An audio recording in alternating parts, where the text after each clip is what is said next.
Question number 101, Sri Kalanidhi Veeraswamy. माननीय मंत्री जी. Sir, a statement is laid on the table of the House. Honorable member.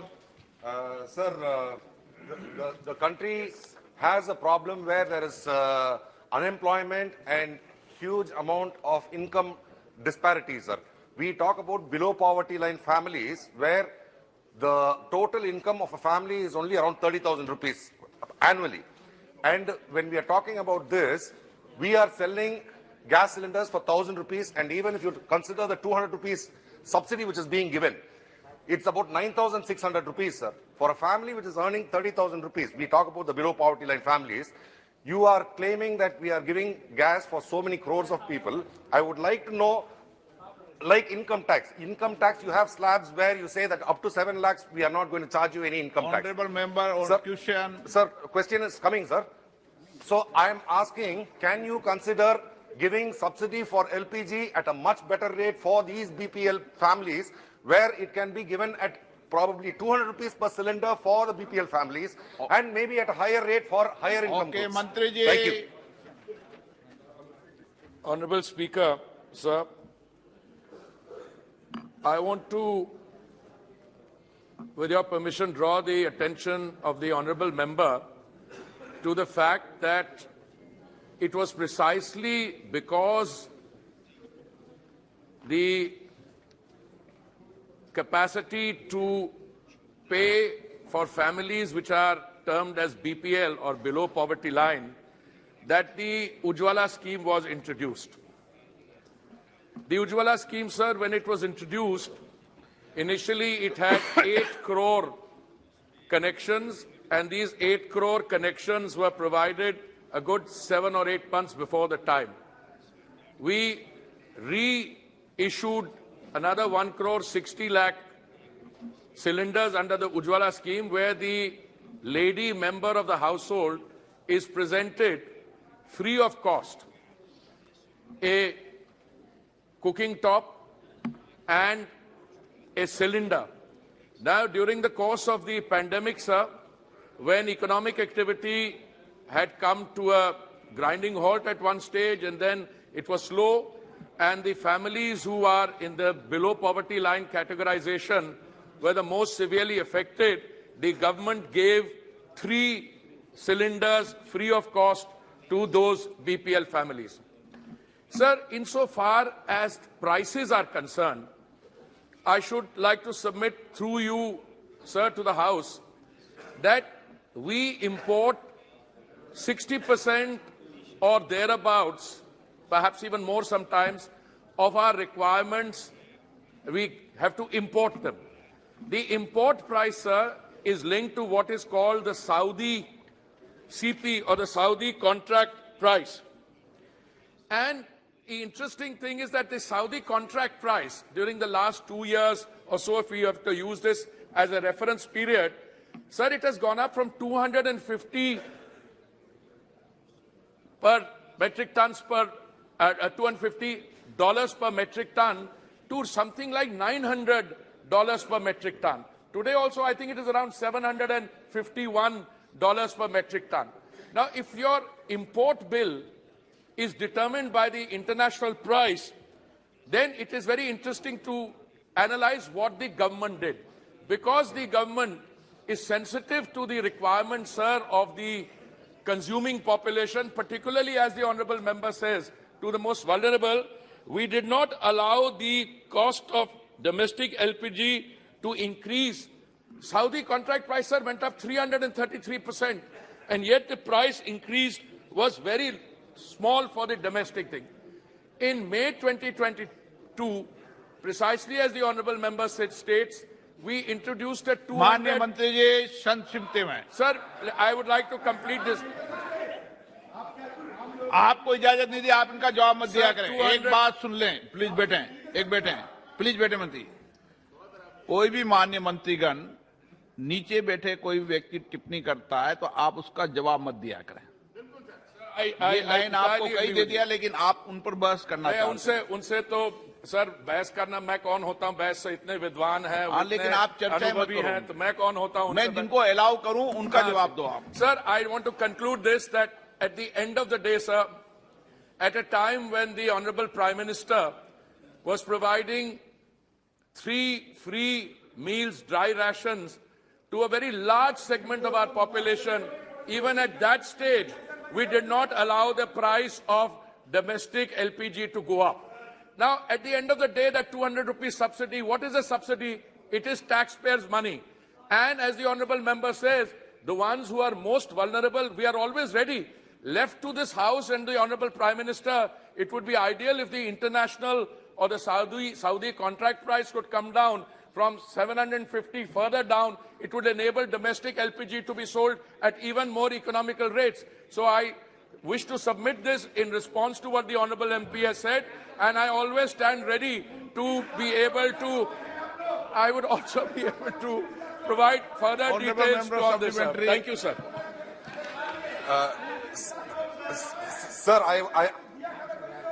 I was only trying to reiterate that 33% of a family's income goes towards gas is probably not acceptable, and how it can be alleviated. My next question is, what is the status of your investment in Mozambique, sir, where there is a huge project which is taken by Total, and there are some unrests over there, and if that happens, probably gas can be made a lot more cheaper in India. So I would like to know what is the status of the project which is happening in Mozambique. Sir, I want to thank the Honorable Member. It is my understanding that at least the context that I have set out and the international situation. Sir, as part of the many initiatives which have been taken during the last several years, import of gas, acquisition of assets outside, increasing domestic production of gas. Sir, I'd like to inform the Honorable Member through you, sir, that last year our domestic production went up by 18%. This year also it's going up 18%. But for an economy which is thriving, where the rate of growth is 6.5% and 7%, where our growth rate, sir, is 3 times the global average. So we have a situation, the more demand for energy is rising on a daily basis. Insofar as the investment in Mozambique is concerned, sir, the Honorable Member has referred to unrest. Sir, there is an issue there. We are in partnership with an international group of companies. He mentioned one of them. And there are local conditions which are of, I would say, I would perhaps call it unrest is too mild a term, but there are issues of dealing with a form of insurgency there. We are in touch with these people, and the project is under what is called force majeure. And the $6 billion investment by Indian companies, we are very confident that due to the negotiations we are having both with government parties and the others, people taking on responsibility, we will find a way and to navigate through this problem so that gas not only from Mozambique but from several other sources where we are getting gas from. And at the end of the day, the international price is determined by a variety of factors. And, you know, one of the analysis I read, sir, was in a few years' time, this will be all a thing of the past because there will be so much gas available. But we have to navigate the next 2 or 3 years through the kind of global situation as it exists today and as it is evolving. Thank you, sir. Srimati Supriya Sule. Sir, I would just like to ask the Honourable Minister, I appreciate you saying that for Atmanirbhar Bharat in 9 years you've managed to increase, but you're still at 60%. So from where did you start to bring it to this 20%, which you said you increased it by 16 and 16? So the domestic, if you could clarify. And my second limit, it's a question is, in the international process, what you mentioned, we've had a slight conflict with our various relationships because of the amount of oil and gas that we're getting from Russia. So that was a big benefit, and that's what came in the media. So why is that benefit of the oil cost not given to the consumer? So if you had made that agreement with Russia, which has come in the newspapers, and we have strained our other relations worldwide, including with America. So how does this balance work, and why is the common man not getting the cylinder cheaper if you think you've done such a good intervention?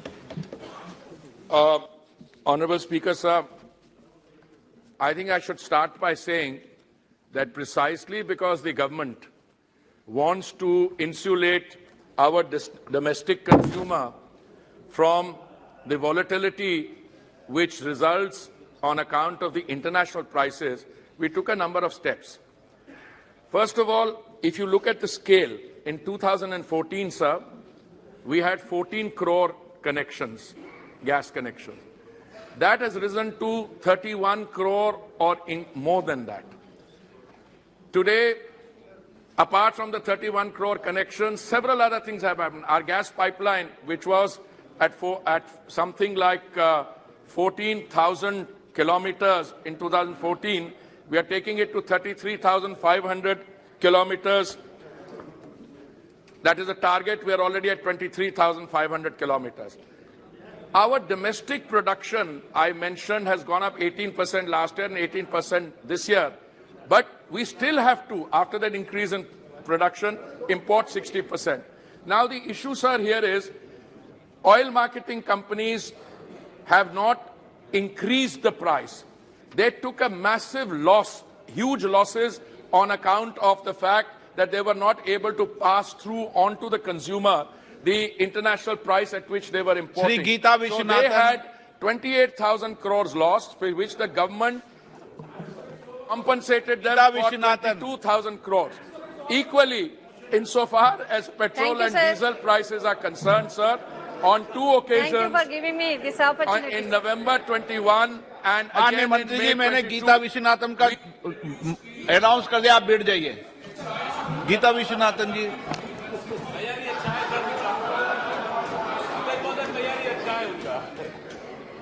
Thank you, sir.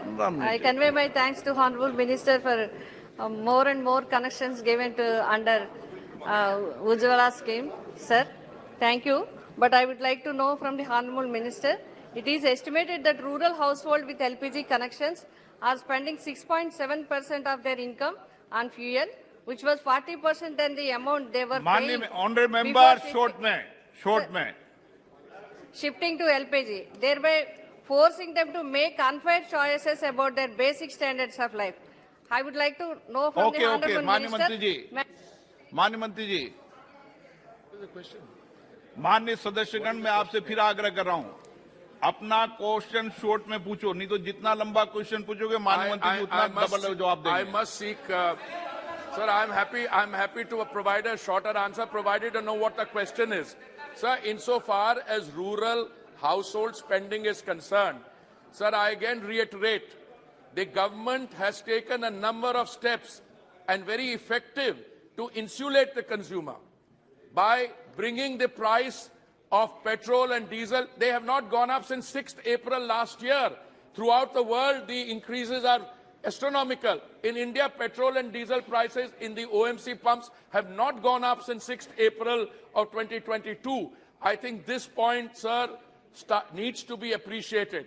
Equally for gas, we have not allowed the increase in the Saudi contract price to be reflected in the domestic price. Sir, it is so easy to get excited and talk about things. The ground situation is India stands out as a shining example where the consumer has not had to face the increase in the global volatility and price increases. As I said, on 6th April 2022, petrol and diesel prices have not gone up in India, whereas they have shot up. You only need to look at what is happening in our neighboring countries. In one country, after 8 o'clock, you can't switch on the electricity because there is no energy. In another country, equally for gas, if the international price comes down, we are still willing, and if we need to look at the issues, equally, let me say, those who are recipients of or beneficiaries of Ujjwala, their consumption has gone up. I occasionally hear statements saying people don't take benefits. Average under Ujjwala, sir, is 3.68 cylinders in a thing. So think it has gone up very fast. And even those who earlier were not taking refills are now taking more and more refills. Question number 102 Shri Manoj Tiwari ji. धन्यवाद अध्यक्ष जी. मैं मंत्री जी से जानना चाहता हूं कि खादी और ग्रामोद्योग आयोग द्वारा उत्पादित खाद्य उत्पादों की गुणवत्ता में सुधार करने के लिए सरकार द्वारा कार्यान्वित की जा रही योजनाओं। Question number 102।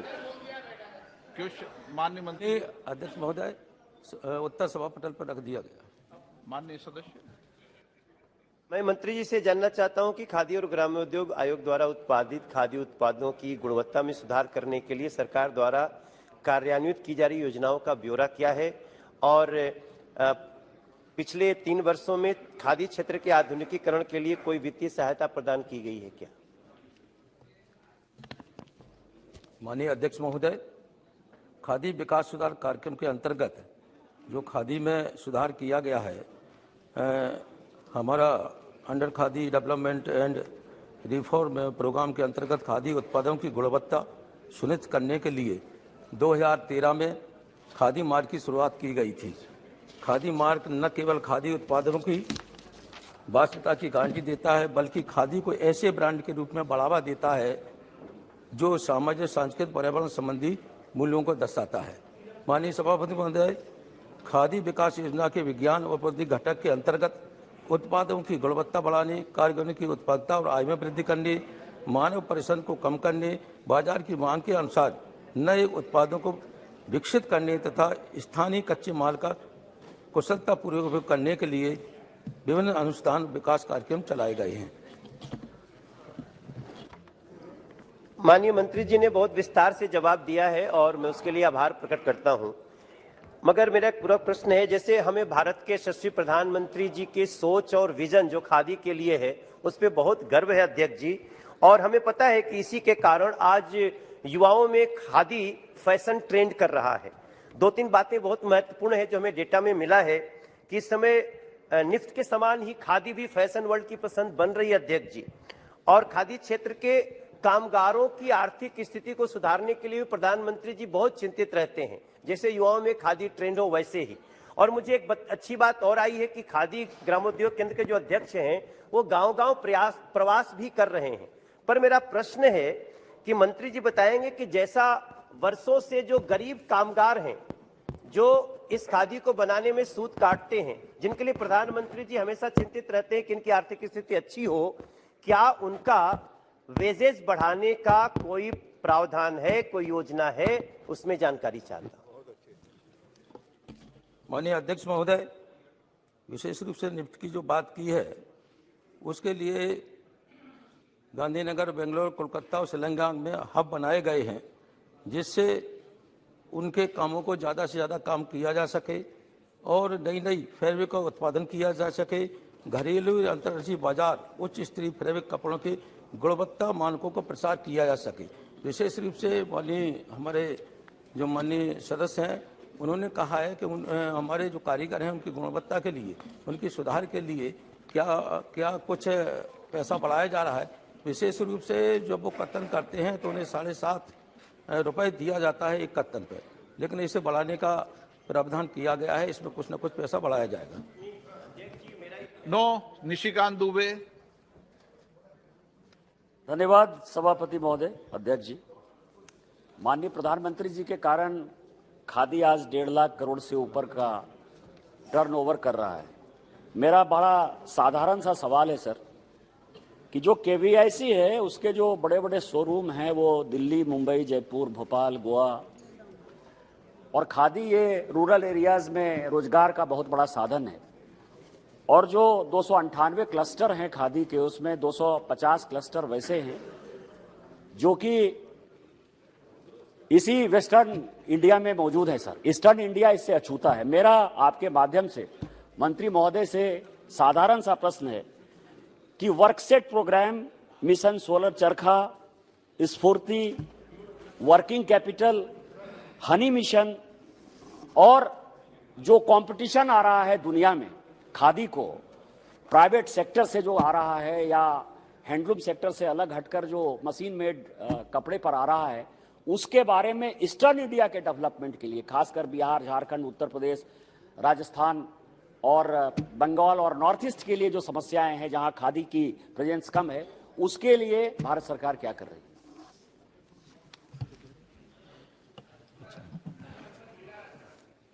अध्यक्ष महोदय, सम्मानीय सदस्य ने जो प्रश्न पूछा है उसके बारे में मैं कहना चाहता हूं। खादी का विस्तार के बारे में माननीय पंतप्रधान जी का इस विभाग पर अच्छे तरह से ध्यान है। खादी का विस्तार होने के लिए काफी तरह की योजनाएं आज तक शुरू हो गई है, उसका संदर्भ अभी अभी राज्य मंत्री ने दिया है।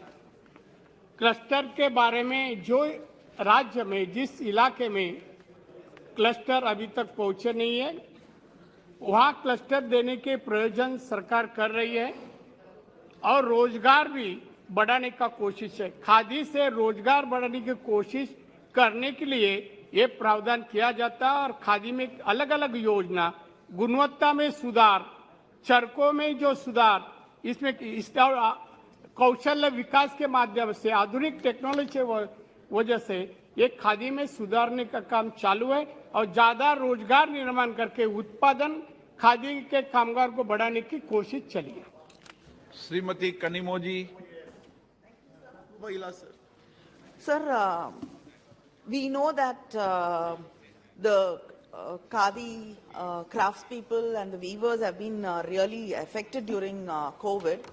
But in the minister's reply, I see that the financial assistance has been reduced drastically from 31.28 crores to 7.39 crores. Why is it you supposed to be helping them and aiding them?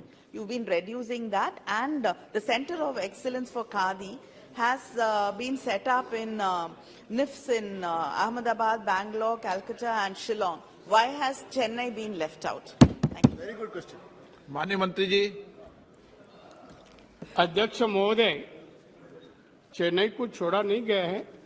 जहाँ requirement थी, आवश्यकता थी, वहाँ fund वहाँ भेजा गया, उसकी नियुक्ति करते गई। 19-20 में 31 करोड़ दिए गए थे, 20-21 में 12 करोड़ दिए गए थे, 21-22 में 7 करोड़ दिए गए। एक जो अमाउंट कम होती गई है उसी समय बैंक के माध्यम से जो लोन मिले थे 150 करोड़, आज भी 145 करोड़ इस डिपार्टमेंट के बाद बैलेंस है। वो जहाँ भी आवश्यकता है खादी के लिए, खादी की टेक्नोलॉजी पहुँचाने के लिए, खादी के चरखा चलाने वाले को वहाँ कुछ ही चीज की आवश्यकता हो तो 145 करोड़ आज भी डिपार्टमेंट के पास है। श्री बी मेहताब जी।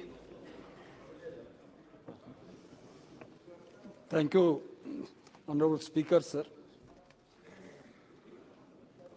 खादी एक इमोशनल कनेक्शन हमारे सबके साथ, सब परिवार के साथ है। हैंडस्पन खादी, यही उसकी खूबियत है और इसलिए मैं जानना चाहता हूं, एक तो प्रोडक्शन और दूसरा मार्केटिंग। प्रोडक्शन के ऊपर ज़्यादा जोर हम दे रहे हैं या मार्केटिंग के ऊपर ज़्यादा जोर दे रहे हैं? आपका उत्तर आएगा, हम दोनों पर दे रहे हैं। पर अगर आप विस्तार से जाएं, प्रोडक्शन इस कई सालों में कहां बढ़ी है और किस चीज़ों पर बढ़ी है? Khadi was supposed to be a poor men's dress और poor women's dress, पर हम इसको मिडिल क्लास और कंज्यूमर दुकान के जरिए इसको बिकने के लिए काफ़ी कोशिश कर रहे हैं। तो हमारी प्रायोरिटी क्या है मार्केटिंग के हिसाब से और प्रोडक्शन के हिसाब से? जैसे निशिकांत जी ने कहा और कानीमोड़ी जी ने अभी कहा कि ज़्यादा से ज़्यादा पैसा आपके पास रहने से कुछ फ़ायदा नहीं होगा। आपको अगर डिस्ट्रीब्यूट करना है, स्टेट वाइज डिस्ट्रीब्यूट ना करें, पर रीजन वाइज इसको डिस्ट्रीब्यूशन अगर सही ढंग से हो तो ये ज़्यादा महत्व रखेगा। इस सिलसिले में मैं सरकार की मनीषा जानना चाहता हूँ। माननीय मंत्री जी। अध्यक्ष महोदय, माननीय सदस्य महोदय ने जो प्रश्न पूछा है, खादी तो आम आदमी या आम कामगार गरीबों के लिए रोजगार प्राप्त करने के लिए एक खादी के माध्यम से काम किया जाता है। खादी में सुधार हो ज्यादा से ज्यादा कामगार को रोजगार मिले, अच्छा उत्पन्न मिले, इसमें कोशिश में सरकार काम कर रहा है। जहां आवश्यकता है इसमें काफी स्किल डेवलपमेंट के माध्यम से भी हम सुधार कर रहे हैं। और जो बेस है खादी का, खादी शुरू किया जिस कारण से वो बेस शुरू रहे, क्वालिटी वाइज खादी अच्छा निर्माण हुए और मार्केटिंग इसलिए कर रहे हैं कि उसे मार्केटिंग करेंगे। जो कामगार खादी बनाते हैं, कपड़ा बनाते हैं, वो मार्केटिंग करने के बाद ही उनको पैसा आ जाएगा। तो हमारा ध्यान खादी में रोजगार देना है, कामगारों को पर कैपिटा इनकम में किस तरह से सुधार हो, यह हमारा सरकार का उद्देश्य है। क्वेश्चन नंबर 103 थी मोहन भाई कुंडारिया। माननीय मंत्री जी। Sir, a statement is laid on the table of the House. माननीय सदस्य।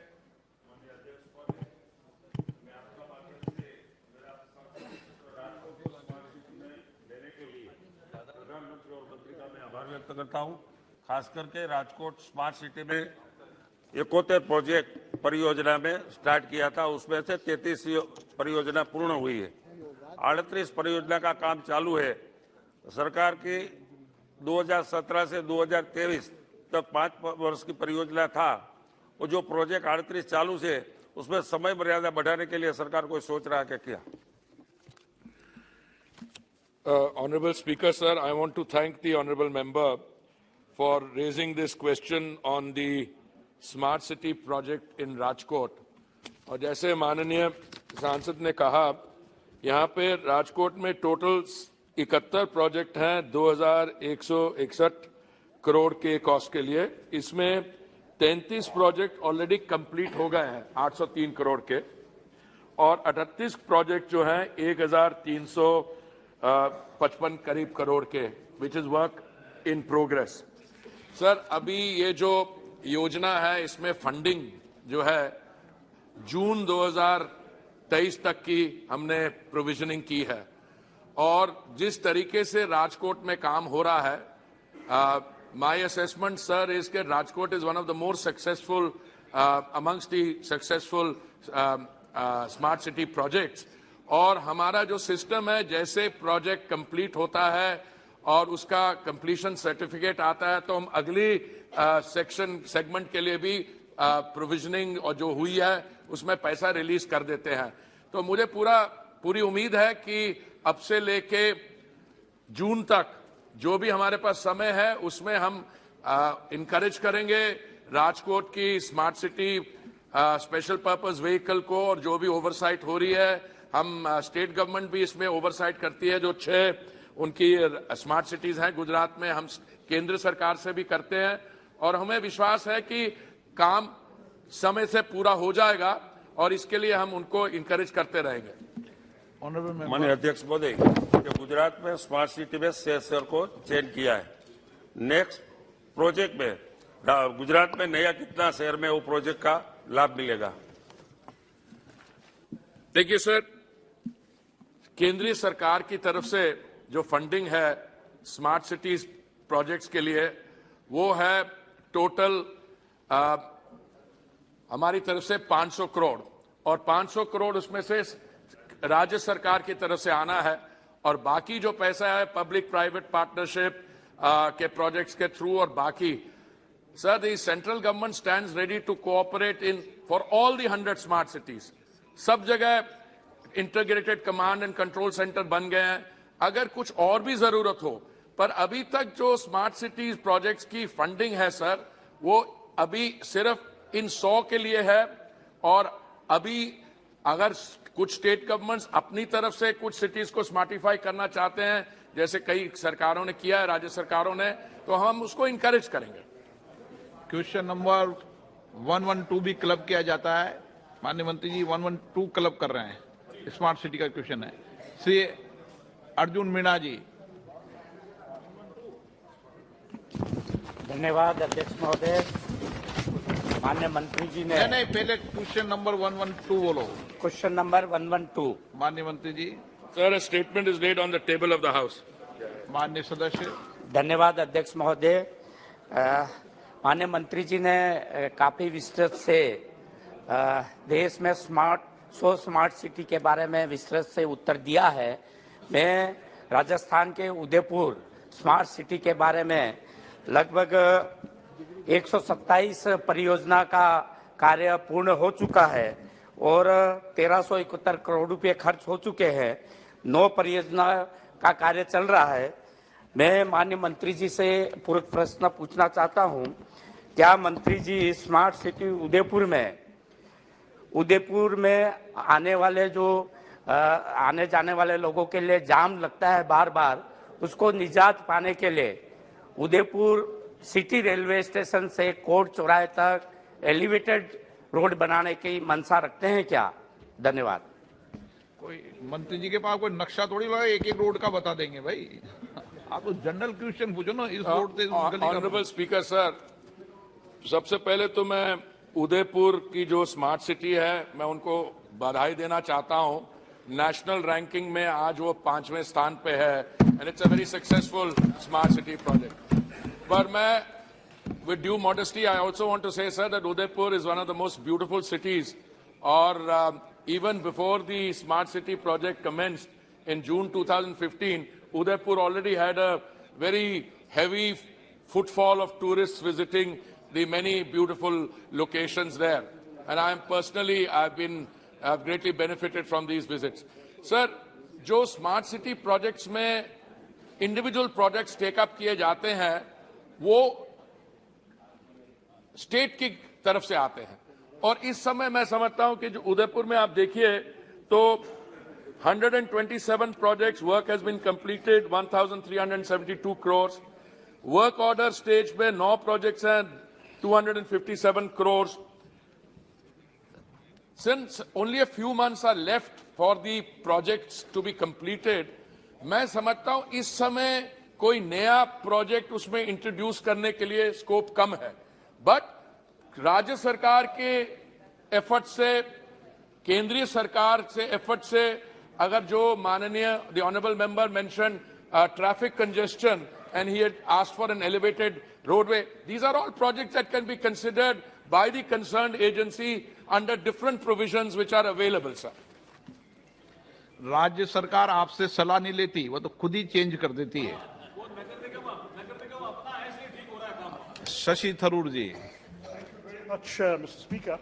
Speaker, I was looking at the minister's response, and I must say I'm concerned about the very uneven pace of implementation of the Smart Cities mission, given that there are only about 4 months left for the ultimate deadline of June 2023 for the 100 cities, sir. If I take one example or one pair of cities that were both selected in September of 2016, you take Varanasi on the one hand, and you take Atal Nagar in Chhattisgarh. Varanasi, pretty much every program has been done, 98 out of 104 according to your website, whereas Atal Nagar, in fact, only 3.8% of the projects, that is 2 out of 53, are completed. So my question to the Honourable Minister is, first, how do you explain these discrepancies and the unevenness in the implementation of the smart city projects? Prime Minister. Secondly, how do you account for the delays? If there are some cities where there are major delays, there must be some common factors that your ministry has studied to understand why these projects are not getting complete. And finally, sir, how does Thiruvananthapuram fare in this league table of uneven implementation? Thank you, Mr. Speaker. You should be the Prime Minister. Sir, आप वरिष्ठ सदस्य, education का काम तो राज्य सरकार करेगी ना, तो सुपरविजन करेंगे। Sir, I have a very simple question. The honourable member knows, and I know the rest of us know, that when you read facts and figures and statistics, you have to be a little careful. Sometimes the time for a project under construction to be completed is very little. But till the completion certificate comes, it will be shown as work under progress. Sir, almost all 100 cities are doing fairly well. Some, due to the COVID period, there was a slowdown, or there were local factors, जैसे आपने sir hint किया from the chair, कि जो राज्य सरकारें होती हैं उनका भी इसमें रोल होता है। सो अभी जो केरला में स्मार्ट सिटी प्रोजेक्ट है, मैं समझता हूँ इस पे हमें honourable member and I can have a special seminar along with other members to discuss it, but I don't think that it would be appropriate for me to give share my assessment on why some things don't happen in state governments. It may not be in the spirit of the discussion we are having. There are also other factors, common factors, where oversight is effective, where the advisory committee for the projects are meeting. अब एक प्रश्न उठा था sir Rajkot की smart city के बारे में. मुझे बहुत खुशी होती है आपको ये बताने में कि उसकी जो एडवाइजरी कमेटी है जिसमें honourable MP is also a member, उनकी 16 मीटिंग्स हो चुकी हैं. हर एक क्वार्टर में उनकी मीटिंग होती है. तो जहां पे the local MPs and elected representatives take this thing, there is a very big difference. जहां तक ये अनइवन प्रोग्रेस है, आई वुड रिक्वेस्ट कि जब हमारी आप वेबसाइट भी देखें तो उसमें वेबसाइट में भी देखें तो वेबसाइट भी देखें, Varanasi was declared a smart city in September 2016. Atal Nagar came in round 3 much later. So to compare something which is in round 1 to something which is in round 3 also requires what I call, and if I may have your permission, it's what is called a statistical hop, step and jump, which I think educated members and analysts should try and avoid indulging in. Adhir Ranjan जी, मेरा सवाल दूसरे सवाल पे है. मुझे दूसरे सवाल पे पूछना है सर. पूछे ना आप. नहीं, वो मंत्री की नहीं. तो आप उठे क्यों थे? आपको अगर प्रश्न नहीं पूछना था तो आप उठे क्यों थे?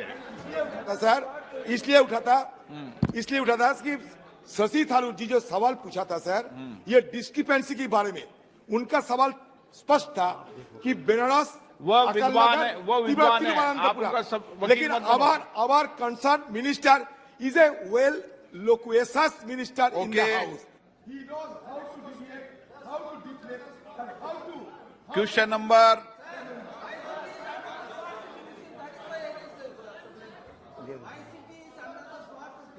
स्मार्ट सिटी तो 100 मेंबर ऑफ पार्लियामेंट की 100 को अलाउ कर दूंगा क्या? 100 मेंबर ऑफ पार्लियामेंट के स्मार्ट सिटी तो 100 को अलाउ कर दूंगा क्या? No. 104 Shri BB Patil.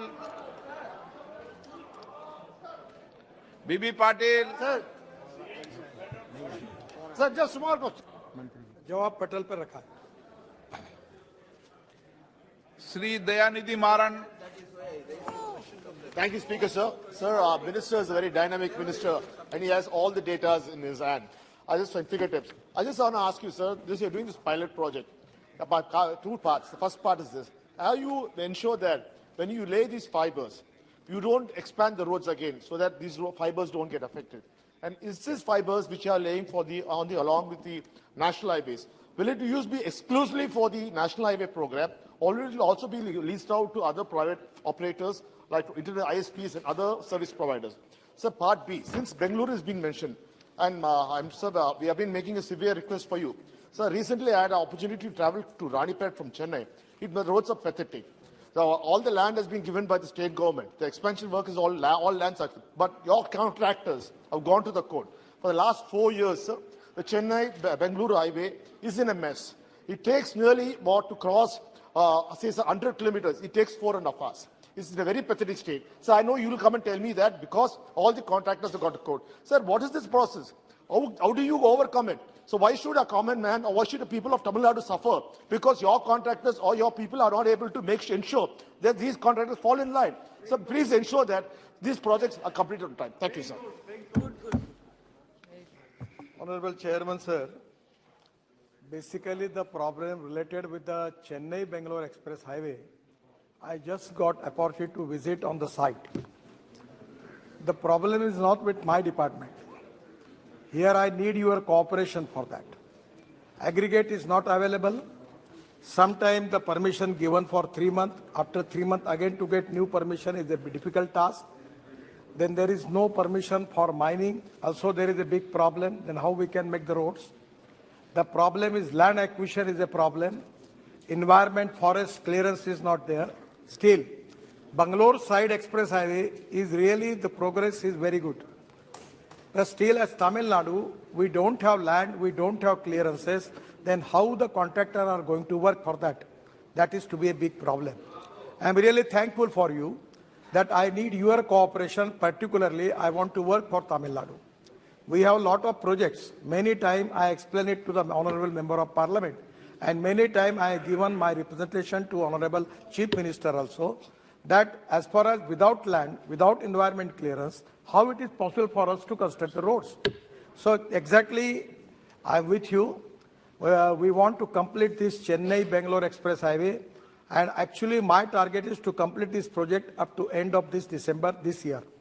This will take from Chennai to Bangalore 2 hours. And actually, at time I visited Bangalore to Mysore. The work is completed. In next month, Prime Minister is, we are talking with the PMO, taking date for that, and it will be only 1 hour from Bangalore to Mysore. I understand the importance of the road, and 100% we will try our level best to clear it, but also your cooperation will be there. It will be a great thing for me to complete the project.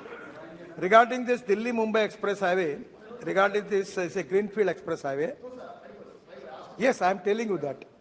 We are working on that. About our mandate is only to construction of road. But now in many times, petroleum minister, they need land acquisition for making of gas pipeline, making of petrol and diesel, other things they need. They are making a lot of big projects. Then there is some of the optic fiber, the other department are doing a lot of work.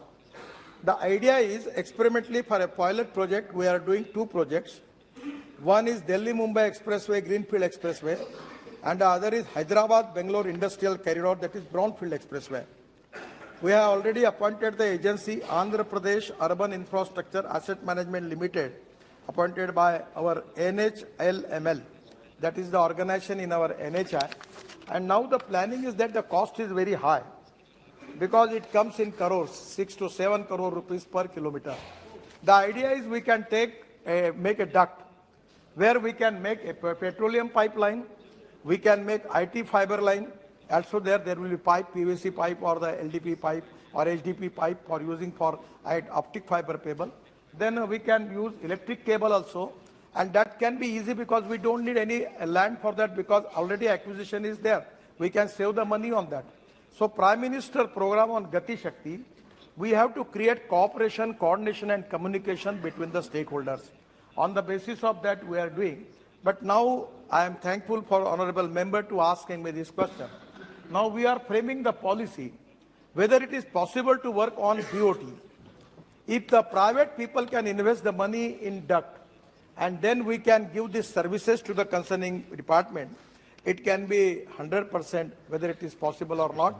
But because of today, when I was taking the briefing, we have taken a decision to formulate the policy on PPP mode. If it is not economically viable on PPP mode, we can make it in hybrid annuity mode. We will finance some subsidy for that. But this is the need of the hour, because as far as the target of our government is concerned regarding the popularity of internet and other things, it is very important. And I feel that this is the time that our target is to make the optic fiber cable up to 50 lakh kilometers. So we need to connect villages also. And because of 5G also, there is a great importance for that. We are working on the process, but basically my mandate is only for road construction. That is with the IT ministry and other ministries are there. But we have the land is ready. In Delhi-Mumbai Express Highway, we have a land available 120 meter. The one lane is only 3.5 meter. We are first stage making only 8 lane. We can go up to 16 lane. Still, we can give land for bullet train. Today, tomorrow, even if they want to start bullet train work from Delhi to Mumbai, land is available. We are also thinking on line of Hyperloop and something. And also the Delhi-Jaipur highway. The first time, the Prime Minister is going to inaugurate at 12, where we are planning for making of e-highway. From Delhi to Jaipur, the electric cable will be there. And the futuristic technologies are concerned. The idea is our truck and buses like the train, they're taking the advantage of that cable and going through Delhi to Jaipur. We are working on that, and that is also a first pilot project. I don't know whether how it can going to be get success, but it is a first trial for that. I'm very much thankful for you for asking me this question. And again, I'm humbly request you, all members of Tamil Nadu, in your constituency regarding NHI work, please cooperate us. We want to do it. Question number 105, Srimati Sajda Ahmad. मंत्री।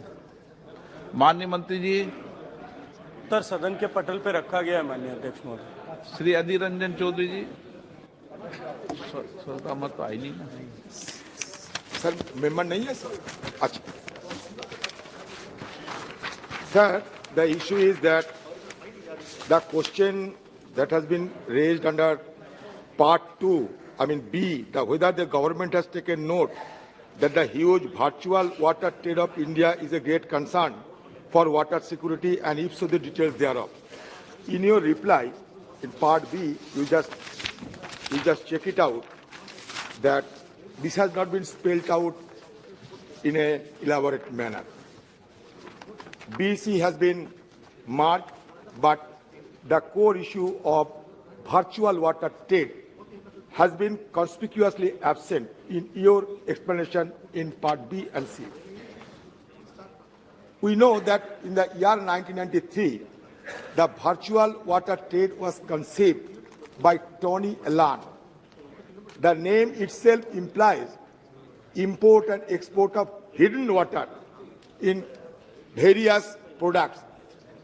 We don't have any idea of what is called virtual trade because people are not aware of it. I personally even not aware of it. Do you have any policy of virtual water trade in India? And what are the challenges and what are the benefits? Have you ever estimated on it? Because in the prevailing situation, I think this could be considered. But the question was raised, but the answer is seriously deficient. So that is why I thought it prudent to flag your attention. धन्यवाद माननीय अध्यक्ष महोदय। माननीय सदस्य ने virtual water trade के बारे में अपनी अनभिज्ञता और सदन की अनभिज्ञता के बारे में चर्चा की है।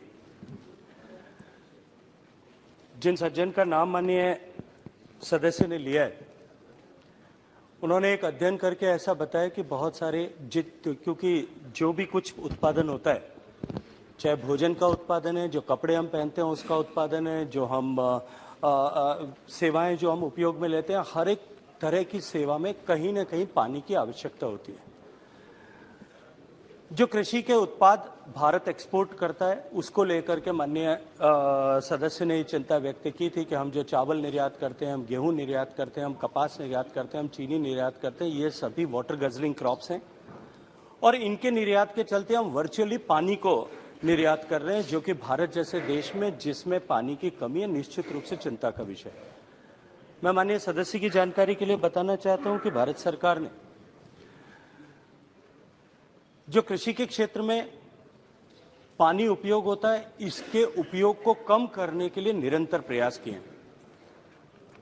माननीय प्रधानमंत्री जी के नेतृत्व में हमने स्मार्ट इरिगेशन को बढ़ावा देने के लिए, प्रेशराइज्ड पाइप्स के माध्यम से इरिगेशन को बढ़ावा देने के लिए, जिसके लिए सामान्यतः माना जाता है कि 20% पानी की बचत होती है, और मैं यहाँ उल्लेख करना चाहता हूँ मध्य प्रदेश का, कर्नाटक का, महाराष्ट्र का, गुजरात का, इन सरकारों ने इस दिशा में बहुत बेहतरीन काम किया है।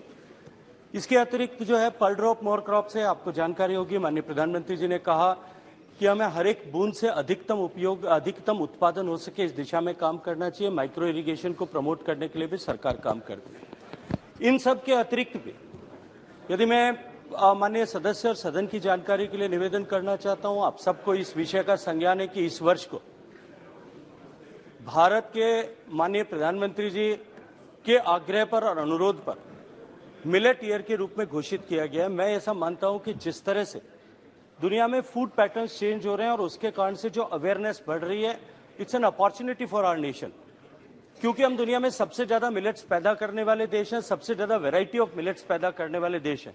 अगर इस समय में हम अपने किसानों को उसमें प्रोत्साहित करके अपने देश में और पूरे विश्व भर में उपभोग के लिए मिलेट्स पैदा करें तो हम वाटर फुटप्रिंट को नीचे ला सकते हैं। इसके अतिरिक्त भी वाटर फुटप्रिंट को कम करने के लिए विशेष रूप से, क्योंकि ये चावल के संदर्भ में कहा गया है, चावल के उत्पादन में आईसीआर ने इस तरह की सीड वेराइटीज को डेवलप किया है कि उन सीड वेराइटीज से पानी के उपयोग को 1/4 25% तक लाया जा सकता है। जहां 1.2 से 1.8 मीटर तक स्टैंडिंग वाटर, क्यूबिक मीटर तक स्टैंडिंग वाटर की आवश्यकता है, उसको 30 सेंटीमीटर तक रिड्यूस किया जा सकता है। क्योंकि पानी और कृषि दोनों राज्य का विषय है। नीचे इस विषय को, इन टेक्नोलॉजीज को, वेराइटीज को प्रोपोगेट करने की जिम्मेदारी प्राथमिक रूप से राज्यों की है और बहुत सारे राज्यों ने इसमें बहुत अच्छा काम भी किया। मैं हरियाणा का यहाँ विशेष रूप से उल्लेख करना चाहता हूँ। उन्होंने चावल के उत्पादन के रकबे को घटाने के लिए एक इंसेंटिव स्कीम शुरू की और उसके कारण से लगभग 1 लाख हेक्टेयर रकबा उन्होंने पायलट प्रोजेक्ट के माध्यम से जो है वो डाइवर्सिफाई करने में सफलता प्राप्त की है। इसी तरह के प्रयास महाराष्ट्र ने भी किए कि जब देवेंद्र फडणवीस जी की सरकार थी, उन्होंने कहा कि गन्ना और जो है कपास केवल ड्रिप इरिगेशन से ही उगाए जा सकते हैं। हमको निश्चित रूप से इस दिशा में संवेद स्वर से हम सबको भी बात करना पड़ेगा, काम करना पड़ेगा। हमको अपने क्षेत्र में, हम सब लोग अपने अपने क्षेत्र के प्रतिनिधि भी हैं और हम अपने क्षेत्र के लीडर्स भी हैं। हम अपने क्षेत्र में किसानों को अधिकतम उपयोग किस तरह से, पानी के न्यूनतम उपयोग में अधिकतम खेती किस तरह से कर सकते हैं, इस पर हम सबको निश्चित रूप से काम करना पड़ेगा। तब जाकर के हम इसको वर्चुअल ट्रेड बैलेंस को कम कर पाएंगे। Question number 106 Shri Dushyant Singh ji. तो चेयर सर। माननीय मंत्री जी। पटल पर रख दिया। धन्यवाद speaker ji. I would like to ask the honourable minister, आदरणीय प्रधानमंत्री जी ने बड़े अच्छे काम किए हैं और उन्होंने उनके निर्देश में रीजनल कनेक्टिविटी स्कीम का काम शुरू किया गया है और जिसमें हब एंड स्पोक का काम शुरू किया गया है कि मतलब बड़े एयरपोर्ट से छोटे एयरपोर्ट बड़े एयरपोर्ट को लिंक करना था।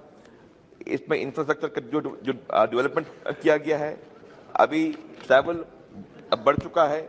मेरा प्रश्न मंत्री जी से ये है कि वर्तमान के जो एयर ट्रैफिक कंट्रोल ऑपरेटर्स हैं, एक कमेटी रिपोर्ट आई है, पेपर में भी लिखा गया है कि वर्तमान में जो वॉच ड्यूटी टाइम लिमिटेशन है, इसकी जो रेस्ट रिक्वायरमेंट्स हैं, इसमें लोगों को इसमें जो ये क्या गया है कि डीजीसीए ने मांगा है कि रूल्स की वर्किंग कंडीशन को बदलने का, कि वर्तमान की जो एग्जेम्पशंस हैं उसको 5 टाइम्स अभी पुअर कंडीशंस हैं इनके जो हमारे एयर ट्रैफिक कंट्रोलर्स हैं। क्या सरकार जो रिक्वायरमेंट्स हैं उसको सतुलन करेंगी और क्या नई पोस्ट जो एयर ट्रैफिक कंट्रोलर्स की पोस्ट है वो करने के लिए प्लानिंग करेंगी और ये कब तक होगा, जिससे हमारे पूरे देश में जो आरसीएस एयरपोर्ट्स हैं और बाकी के एयरपोर्ट्स हैं इसका पूरा लाभ ले पाएंगे। धन्यवाद सर। अध्यक्ष महोदय, जहां तक एटीसीओस का सवाल है, डीजीसीए इनकी पूरी जानकारी रखता है, इनके बारे में पूरी तहकीकात करता है और एक का नंबर रखता है कि इतने एटीसीओस होने चाहिए। उसके हिसाब से हम उतने एटीसीओस के लिए रिक्रूटमेंट करते हैं, उनकी ट्रेनिंग करते हैं। मैं बताना चाहूंगा कि हमारे मंत्रालय ने 2021 से अब तक 792 लोगों की रिक्रूटमेंट की है और इस समय 456 एटीसीओस के लिए कार्य प्रगति पर है ताकि ये ट्रेन होकर अपनी अपनी जगह पर जा सके। जहां पर एटीसीओस की कमी होती है वहां पर वॉचार्स उसी हिसाब से कम कर दिए जाते हैं ताकि जो वहां पर एक्चुअल ट्रैफिक की रिक्वायरमेंट है उसके हिसाब से कार्य किया जा सके। हमारा सतत प्रयास है कि हम जो भी रिक्वायरमेंट हमको दी जाए उसको पूरा करें ताकि हमारे यहाँ किसी प्रकार की कमी ना आए। सेकंड सप्लीमेंट्री सर, मैं राजस्थान के उस भाग से आता हूं जो एक एस्पिरेशन डिस्ट्रिक्ट है सर। झालावाड़ और बारा में हमारे झालावाड़ का जो एयरपोर्ट बनने जा रहा है वो राजस्थान का सबसे बड़ा एयरपोर्ट बनने जा रहा है।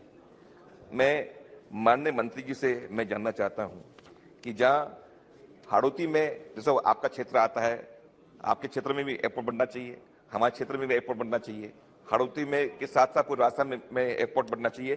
क्या वर्तमान की सरकार राजस्थान के लिए जो आरसीएस रूट्स में हमारे एयरपोर्ट्स में नई रूट्स प्लान करेंगी और प्लान करने के साथ हमें अश्योरेंस चाहिए कि हमारे एस्पिरेशन डिस्ट्रिक्ट के लिए क्या सरकार हमारे आरसीएस रूट्स करके देगी, जिससे हमारे जो नए एयरपोर्ट बनेंगे, जिससे हमारे जो बच्चे पढ़ने आते हैं हमारे क्षेत्र में, बिहार से आते हैं, उत्तर प्रदेश से आते हैं, नॉर्थ ईस्ट से आते हैं, उनको आने जाने में और अब जो हब एंड स्पोक का जो आपका स्कीम अब चल रहा है, क्या हमारे छोटे छोटे एयरपोर्ट्स को भी आप प्रोत्साहन करेंगे और आरसीएस रूट से जोड़ेंगे, और क्या झालावाड़ को इस रूट से आप जोड़ने की प्लानिंग कर रहे हैं क्या? अध्यक्ष महोदय, जहां तक का आरसीएस या उड़ान का सवाल है, सबसे पहली चीज तो मैं कहना चाहूंगा कि एक ऐसी स्कीम है जिससे कि उड़ान और हवाई जहाज से चलने का डेमोक्रेटाइजेशन हुआ है। उड़ान एक मार्केट ड्रिवन स्कीम है जिसके अंदर एयरलाइंस समय समय पर जो बिड्स होती हैं उसके अंदर भाग लेती हैं और जिन रूट पर वो जाना चाहती हैं अपने व्यवसाय के एनालिसिस के बाद उसको वो लेती हैं। तो अगर कोई भी एयरलाइन झालावाड़ जाने के लिए तैयार होती है तो हमें कोई आपत्ति नहीं है, हम झालावाड़ को उसी हिसाब से डेवलप करने की कोशिश करेंगे। लेकिन ये एयरलाइन के ऊपर निर्भर है और इस समय जबकि सब कुछ मार्केट ड्रिवन है, सरकार सिर्फ उनको बता सकती है कि आप इसके ऊपर कार्य करिए, लेकिन उनको फोर्स नहीं कर सकती। श्री रितेश पांडे। धन्यवाद आदरणीय अध्यक्ष जी। अध्यक्ष जी, मैं आपके माध्यम से माननीय मंत्री जी से ये पूछना चाहता हूं कि एयर ट्रैफिक कंट्रोल ऑपरेटर्स की संख्या और बढ़ाने के लिए लखनऊ के ऊपर जो ज्यादा ट्रैफिक है, अयोध्या वहां से मात्र 120 किलोमीटर दूर है, जहां पे एयरपोर्ट बनकर के लगभग तैयार हो गया है। वहां पे फ्लाइट्स आने से एयर ट्रैफिक कंट्रोलर्स की वहां एम्प्लॉयमेंट और बढ़ेगी और अयोध्या और अंबेडकर नगर, आजमगढ़ जैसे जिलों के लिए एक उपलब्धि जो है वहां पे, बस्ती भी जो है वहां पे एक उपलब्धि बढ़ेगी। तो ये एयर ट्रैफिक कंट्रोलर्स की नियुक्तियां बढ़ाने के लिए क्या अयोध्या एयरपोर्ट को आप जल्द से जल्द चलवा करके वहां पे एयर ट्रैफिक कंट्रोलर्स को आप नियुक्त करेंगे और वहां पे जो लखनऊ का ज्यादा ट्रैफिक है वो डाइवर्ट होगा, एयर ट्रैफिक है वो डाइवर्ट होगा कि नहीं, और कब तक होगा? धन्यवाद। अध्यक्ष महोदय, सबसे पहले तो मैं कहना चाहूंगा कि ट्रैफिक डाइवर्ट नहीं किया जाता, सिर्फ जब कोई इमरजेंसी आती है तभी डाइवर्ट होता है। एयर ट्रैफिक अपने रूट्स के ऊपर चलता है, जहां पर हवाई जहाज ठीक से जा रहा है, हवाई अड्डा ठीक है, मौसम ठीक है, हवाई जहाज वहां पर उतरेगा। लेकिन जहां तक इस नजदीकी का सवाल है, जब भी एयरपोर्ट तैयार होगा, जब भी उसके ऊपर हवाई जहाजों का चलन होगा, एटीसीओज की जो भी रिक्वायरमेंट है उसकी पूरी की जाएगी। Question number 107 Shri Balashowry Vallabhaneni. 107 माननीय मंत्री जी।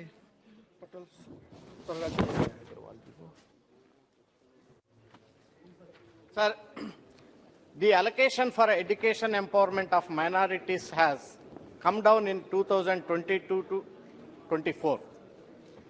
It came down from rupees 2,515 crores in budget estimate of 2022-23 to rupees 1,689 crores in 2023-24. It means you are spending less money for education empowerment of minorities in 2023-24. Is it true? What is the reason for behind to reduce this much of amount? माननीय अध्यक्ष महोदय, सरकार ने कौशल विकास और उद्यमिता मंत्रालय, सामाजिक न्याय और अधिकारिता मंत्रालय एवं वस्त्र मंत्रालय, संस्कृति मंत्रालय, महिला एवं बाल विकास मंत्रालय और ग्रामीण विकास मंत्रालय की विभिन्न योजना के माध्यम से अल्पसंख्यक, विशेष रूप से आर्थिक रूप से कमजोर और सामाजिक के रूप क्रम विशेष अधिकारी प्राप्त वर्ग सहित हर वर्ग के कल्याण और उत्थान के लिए विभिन्न योजना को लागू किया। अल्पसंख्यक कार्यालय मंत्रालय केंद्रीय रूप से अधिसूचित 6 अल्पसंख्यक समुदाय के लिए सामाजिक, आर्थिक और शैक्षणिक सशक्तिकरण के लिए विशेष रूप से देश भर में विभिन्न योजनाओं को लागू करता है। पिछले 5 वर्ष के दौरान मंत्रालय द्वारा कार्यान्वित शिक्षण सशक्तिकरण योजना, मैट्रिक पूर्व छात्रवृत्ति योजना, मैट्रिक उत्तरोत्तर छात्रवृत्ति योजना, मैट्रिक संसाधन अतिरिक्त योजना, रोजगार का आर्थिक सशक्तिकरण योजना, प्रधानमंत्री पीएम आवास योजना, जैसे हम लोग अल्पसंख्यक को ऋण प्रदान करने हेतु राष्ट्रीय अल्पसंख्यक विकास एवं वित्त निगम NFDFC को नियुक्ति करते हैं। विशेष योजना जियो फांसी भारत में फारसियों का आबादी में हो रही गिरावट को रोकने के हेतु योजना, कौमी वक्फ बोर्ड योजना। प्रश्नकाल समाप्त। मान्य, अब जवाब तो 1 घंटा बोलते 1 घंटा चलाता है क्या? मान्य सदस्यगण, मुझे कुछ विषयों पर स्थगन प्रस्ताव की सूचना प्राप्त हुई है। मैंने किसी भी स्थगन प्रस्ताव की सूचना अनुमति प्रदान नहीं की।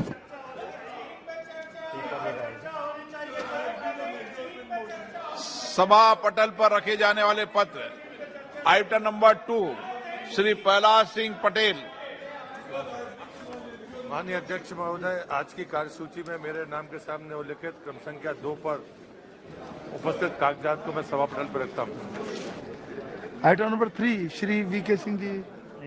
महोदय, आपकी अनुमति से मैं संशोधित कार्यसूची के क्रम संख्या 3 पर मेरे नाम के सामने उल्लिखित पत्रों को सदन के पटल पर रखता हूँ। आइटम नंबर 4 श्री कृष्णपाल जी। आदरणीय सभापति महोदय, मैं आपकी अनुमति से आज की संशोधित कार्यसूची में क्रम संख्या 4 पर मेरे नाम के सामने उल्लिखित दस्तावेज सदन के पटल पर रखता हूं। आइटम नंबर 5 श्री भानु प्रताप सिंह वर्मा जी। माननीय सभापति महोदय, आपकी अनुमति से आज की संशोधित कार्यसूची में क्रम संख्या 5 पर मेरे नाम के आगे उल्लिखित कागजात को सदन के पटल पर रखता हूं। आइटम नंबर 6 श्री अर्जुन मेघवाल जी। धन्यवाद चेयरमैन सर। मैं मेरे साथी श्री रामेश्वर तेली जी के नाम के आगे जो अंकित दस्तावेज है, जो आज की संशोधित कार्यसूची के क्रम संख्या 6 पर अंकित है, उनको आपकी अनुमति से सदन के पटल पर रखता हूं। धन्यवाद। आइटम नंबर 7 श्री कौशल किशोर जी। महोदय जी, आपकी अनुमति से मैं आज की पुनरीक्षित कार्यसूची में क्रम संख्या 7 पर मेरे नाम के समस्त सूचीबद्ध कागजातों की एक प्रति हिंदी व अंग्रेजी में सभा पटल पर रखता हूं। आइटम नंबर 8 श्री भगवंत खुबा जी। धन्यवाद महोदय, मैं आपके अनुमति से आज की संशोधित कार्यसूची के क्रमांक संख्या 8 पर मेरे नाम के समक्ष उल्लेखित कागजात सदन के पटल पर रखता हूं। आइटम नंबर 9 श्री प्रहलाद सिंह पटेल जी। माननीय सभापति महोदय, मेरे साथी श्री विश्वेश्वर टुडरी के नाम के आगे उल्लिखित दस्तावेज जो क्रम संख्या 9 पर है, मैं सभा पटल पर रखता हूँ। आइटम नंबर 10 श्री अर्जुन राम मेघवाल जी। धन्यवाद चेयरमैन सर। मैं आपकी अनुमति से मेरे सहयोगी साथी श्री शांतनु ठाकुर के नाम के आगे जो अंकित दस्तावेज है, जो क्रम संख्या 10 पर अंकित है, उनको सदन के पटल पर रखता हूं। Item number 11 Shri Nihal Chand ji. धन्यवाद सभापति जी। मैं आज की संशोधित कार्यसूची में स्वास्थ्य एवं परिवार कल्याण को अपने नाम के आगे सुमुख एवं सूचीबद्ध प्राकलन समिति के प्रतिवेदन संख्या 21 और 22 हिंदी और अंग्रेजी के संस्करण को मैं प्रस्तुत करता हूं। Item number 12 Shri Nihal Chand ji. धन्यवाद सभापति जी। मैं आज की संशोधित सूची में मेरे नाम के सुमुख यथा संकेतित एस्टिमेट कमेटी की सिफारिशों पर सरकार द्वारा की गई कार्रवाई दर्शाने वाला विवरण के अंग्रेजी और हिंदी संस्करण को की प्रति मैं पटल पर रखने के लिए उपस्थित हुआ हूँ। आइटम नंबर 13 श्री राम शिरोमणि वर्मा जी। सभापति महोदय, मैं आज के कार्यसूची पत्र में क्रम संख्या 13 पर मेरे नाम के समक्ष यथा सूचीबद्ध सभा की बैठकों से सदस्यों की अनुपस्थिति संबंधी समिति का 9वां प्रतिवेदन हिंदी और अंग्रेजी संस्करण में प्रस्तुत करता हूं। धन्यवाद। Item number 14 Shri Khagen Murmu ji. Thank you, sir. With your kind permission, I beg to present the 79th, 80th, 81st, and 82nd reports, Hindi and English versions of the Committee on Government Assurances as listed against my name at serial number 14 in today's order paper. Item number 15, Shri Pratap Rao Jadhav ji. Ji. Sir, I wish to present the 37, 38, 39, 40th, 41st and 42nd report Hindi and English version of the Standing Committee of Communication Information Technology as listed by my name. Shri Sanjay Seth जी ने किया। Item number 16 Shri Kaushal Kishore जी। सभापति महोदय जी, मैं श्री ब्रिजेंद्र सिंह संसद सदस्य द्वारा अमृत योजना के अंतर्गत लक्ष्य के संबंध में पूछे गए तारांकित प्रश्न संख्या 5 के दिनांक 2/2/2023 को दिए गए उत्तर में शुद्धि करने के बारे में अपना वक्तव्य अंग्रेजी तथा हिंदी में सभा पटल पर रखता हूं।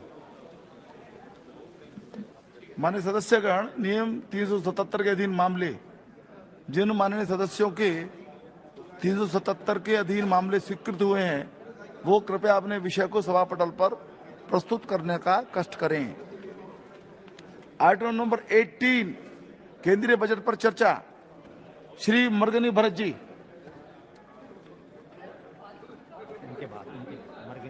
Sir, our party is given 30 minutes of time, sir. So kindly make sure of that time. आप बोलिए तो। वही तो, party is given 30 minutes of time. आप please start. Sir, at the outset, I'm so grateful to place my views on the national budget 23-24, sir. Sir, despite of the precarious situation globally, aftermath of pandemic and the war between the Ukraine and Russia, the finance minister managed to bring down, even though all the things, the global economic turmoil has been happening, the finance minister managed to bring down the fiscal deficit from 10 to 5.9%, sir, and the growth rate is around hovering around 6 to 7%. But how far the vision and the dream of the Honorable Prime Minister's $5 trillion economy can be achieved, sir? Sir, of course, we do understand. माननीय सदस्यगण, कृपया बातचीत बंद करें। No murmuring, please. Please. Sir, we do understand that Honorable Finance Minister made her budget very balancing, sir. Sir, the 10 lakh crores of capital expenditure, which is coming around 3.3% of GDP. And there is a feel-good factor among the middle class through direct taxes, sir. And at the same time, if the government of India would have slashed down the cylinder price, the gas cylinder LPG price, they would have managed to gain a lot of attraction from the women voters, sir. But perhaps they missed that electoral gamble, I guess.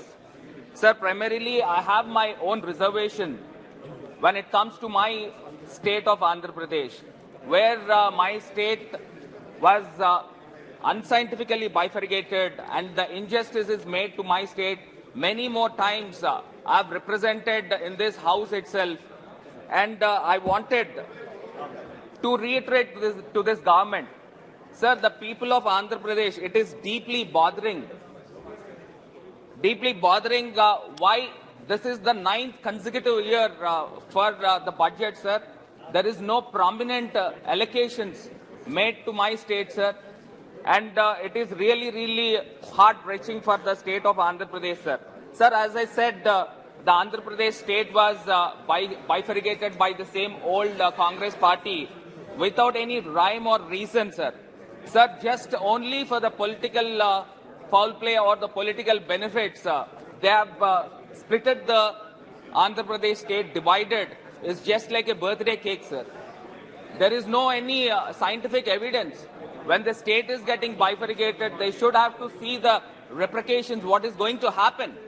But as I said many more times, the Hyderabad capital city is given to the Telangana, sir.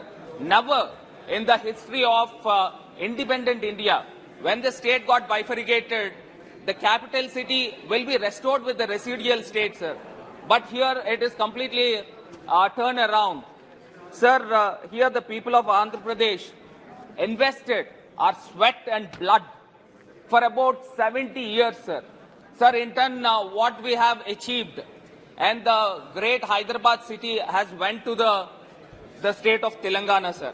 Sir, now, as I said, sir, 9 years of the budget, there is no prominent allocations for the state. And also that the act is made in this floor of the House, and the Government of India should have to honor the act, sir, should have to implement the act, sir. But now the ruling party has left the people of Andhra Pradesh in lurch, sir. And I wanted to reiterate, sir, I wanted to reiterate which is very loud and clear. And the Parliament should have the ears to hear my voice, sir. And all the country should have to understand, sir.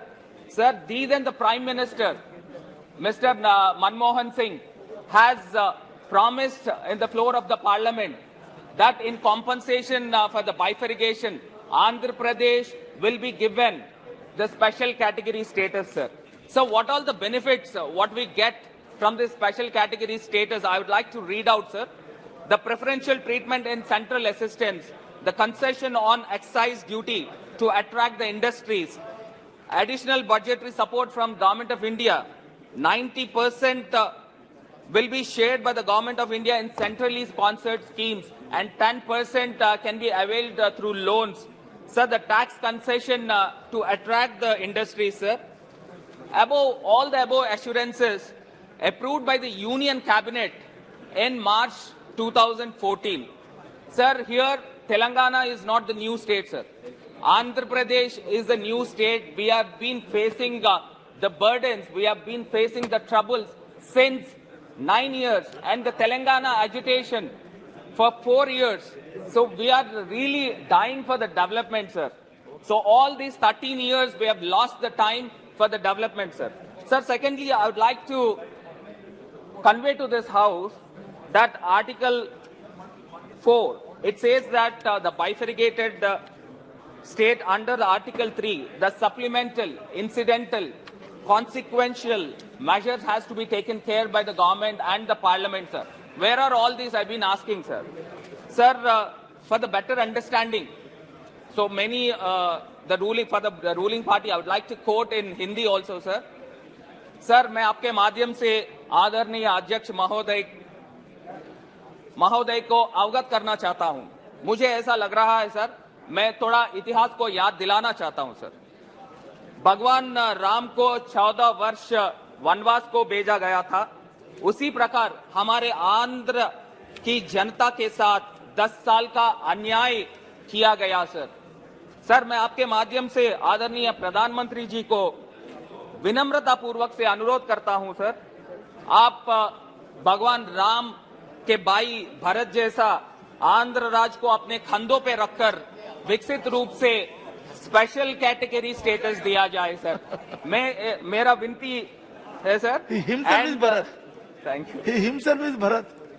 Yes, carry on, please. Sir, and the AP Reorganization Act, sir, I would like to come to the AP Reorganization Act of 2014. The less I speak on this, the more the ruling party will be in the comfort zone, sir. Sir, we are not here to enjoy the luxuries. We are not here to enjoy the comforts. We are here to sweat it out and protect the rights of our country, and especially for the rights of my Andhra Pradesh state. We are here to make the legislation, sir. And here I request through you, sir, to the government to honor the act, to implement the act. Sir, where we have to go, sir. And this is, after all, a number game, sir. We are just 25 in number. That doesn't mean our voice is low. Our voice is loud and clear, sir. But the government should honor the act which is passed in this very house, sir. And I'd like to mention the few of the points which is included in the AP Reorganization Act, sir. Sir, the new railway zone. Sir, the railway zone has to be given to the state of Andhra Pradesh, sir, the South Coastal Zone, which is also included in the Act itself. But 9 years happened, nothing is being done, sir. And regarding the Polavaram project, the Honorable Minister rightly here in this house, sir, Gajendra ji, I'm just requesting you, sir, this is almost 9 years happened, and the revised estimation, which is around 55,000 crores, but that was estimated for 2019 and 20. And this year is 2023, sir. But how much the estimates will grow? And this is all the public money. We are not giving from our pockets. But this escalation will grow on, grow on, and grow on. And we are wasting the money of the public, I guess, sir.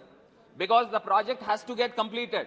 And the last government, sir, I'm clearly stating, the last government has taken the contract of Polavaram project. And what they have did for the Polavaram project, 9 years happened. There was then lapses in the technicality. That diaphragm wall was breached. And up till now, that particular thing is not being addressed. The investigation is going on, and some technicalities is coming into the picture. But no, nothing has been happening since 1 year, sir. The project has been stalled since 1 year, sir. Kindly, I request the Honorable Minister to make the cognizance of this particular issue, sir. And regarding the major port, sir, I've been talking about the major port, about Dugirajupatnam port, sir, which is included in the Act. It is clearly stating that in the year 2018, the first phase of the port works has to be get completed. But nothing has been started up till now. Why is this stepmotherly treatment to Andhra Pradesh, sir? Sir, due to some technicalities that they have shifted to Ramayapatnam port, but still the works has to be get started, sir. And regarding the Kadapa steel plant, and our voice, sir, the Kadapa steel plant, always the Honorable Chief Minister comes to the Prime Minister and the Honorable Home Minister. We've been asking for the funds for the allocation of Kadapa steel plant also, sir. And we talk about the major rail projects, sir, especially the metro projects for Visakhapatnam and Vijayawada. So what happened to all these projects, sir? How can we compete with Bombay? How can we compete with Bangalore, Hyderabad and Chennai, sir? Sir, we are having the biggest cities is like Visakhapatnam and Vijayawada, sir. And of course, my constituency, Rajahmundry also.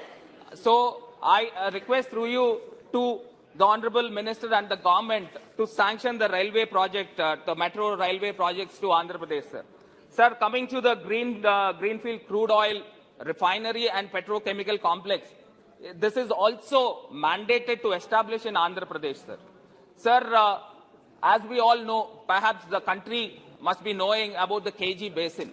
The KG Basin is located in the area of East and West Godavari and the Krishna district, sir.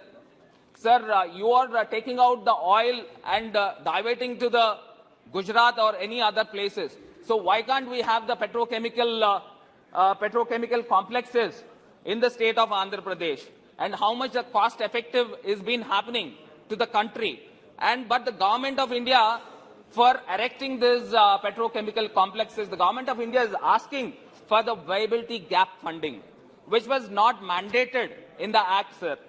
Sir, I would like to reiterate to this House, why not the petrochemical factories, complexes are there at Daheja in Gujarat and Pardeep in Odisha. Did you ask for this viability gap fund in that particular area, sir? Perhaps I don't think you have asked for the viability gap funding. Therefore, I request the Honorable Finance Minister to allocate funds for this petrochemical complexes, sir. Sir, coming to the national picture as a whole, I appreciate the Honorable Finance Minister for delivering expansive budget amid the global economic turmoil, sir. It is good that she has opened the strings and pleased the taxpayers, especially in the view of the upcoming 9-state elections, sir. However, financing the fiscal deficit is challenging, sir. Sir, look at the receipts and the expenditure. So where the government of India could manage to get 17.5 lakh crores, sir. It is a fiscal deficit, sir. It is very challenging. Sir, the House would be very happy if the Finance Minister explains and elaborates the roadmap where these golden eggs are going to invest and how can this golden eggs hatch to become the golden goose, sir. Sir, my suggestions here to the government is primarily, apparently, we need to understand our strengths, sir. Sir, our Honorable Prime Minister always says, buy local, Atmanirbhar Bharat. Sir, we all know that the government, how come the public uses this nationalism. So we are talking about the Atmanirbhar Bharat, sir. But the government should show the sources to portray this nationalism, sir. Sir, in this context, I would like to give a suggestion. This is open the local marts for the groceries, for everything, sir. Open the local marts. Name it as a Bharat Mart or whatever it is. But this local marts has to open across the country in small villages also, from the length and breadth of the country, sir. And the only products which is available in that local mart should be made in India. And the local promotion should be happened, sir. In turn, the government should encourage with incentives. The government should encourage with the tax benefits, sir. So definitely, I think this model will completely achieve the dream of the Prime Minister, sir. And coming to the imports, sir, as we all know that imports, the crude oil is the maximum imports what we've been importing to our country, sir. So the alternative for this, the government is in this budget happened to allocate some 33,000 crores in the green energy and 17,000 crores in the renewable energy. Sir, in the state of Andhra Pradesh, we are encouraging the pump storage, which is the hybrid model which is trending now, sir. The Honorable Chief Minister, Mr. Jagan Mohan Reddy ji, has also inaugurated 5,000 megawatt of this pump storage model, sir. So perhaps the country should think on this grounds and to extend across the country, so that at least by this year, if we can curtail to 20% of the crude oil imports, that will be a very good move, sir. And the second, the biggest import, what we import is very lucrative gold, sir. So I wanted to be very clear. So whether I could speak this, whether I could announce this, but still I'm going forward, sir. Sir, increase of the export duty in the gold. However, apparently the number 2 gold, which comes from the borders or which comes from some other countries, and the currency which is lying, the 2,000 rupees notes, which is lying with the big tycoons, will come into the circulation, sir, and allow it. And after coming all these 2,000 notes into the circulation and curtail and seize the routes of smuggling, sir. This is a win-win situation, sir. Almost, I think after the demonetization, we hardly see the 2,000 rupees notes now, sir. Sir, it is laudable that Government of India has done outstanding works in terms of road networking, sir. I should appreciate Nitin Gadkari ji for this. He also visited my constituency. And from these past 9 years, the Government of India is doing a phenomenal job in terms of the road networking, sir. Sir, the industrial corridors, sir. So the government has to be very aggressive in promoting the industrial corridors from north to south and east to west, sir. Sir, here I would like to quote Swami Vivekananda ji. As rightly said, sir, youth is the foundation of the country. And they are the great asset to any nation, sir. They are full of energy, enthusiasm, and innovative ideas, sir. Sir, he called channelizing the energy into the right direction. They can drive the country on the path of progress. Sir, the youth in the country is the great asset for India, sir. Almost 50% of the population is youth, sir. Sir, likewise, in this house also, we are not less than 70 to 80 members of youth parliamentarians, sir. Sir, my request here is to create a parliamentarian groups and send them across the globe, sir, for the study tours along with the scientific researchers, sir. Sir, we are ready for the nation building, sir. Sir, I would like to mention Taiwan is very famous in manufacturing semiconductors. It almost produces 50% of the global demand. Why not India, sir? Why not India? And I'd like to quote the Singapore, sir. Singapore is famous in electronics, logistics, transportation, and even biomedicines. Why not India, sir? Sir, the floriculture, agriculture, and the horticulture. So why can't the government will come up with the latest technology, sir?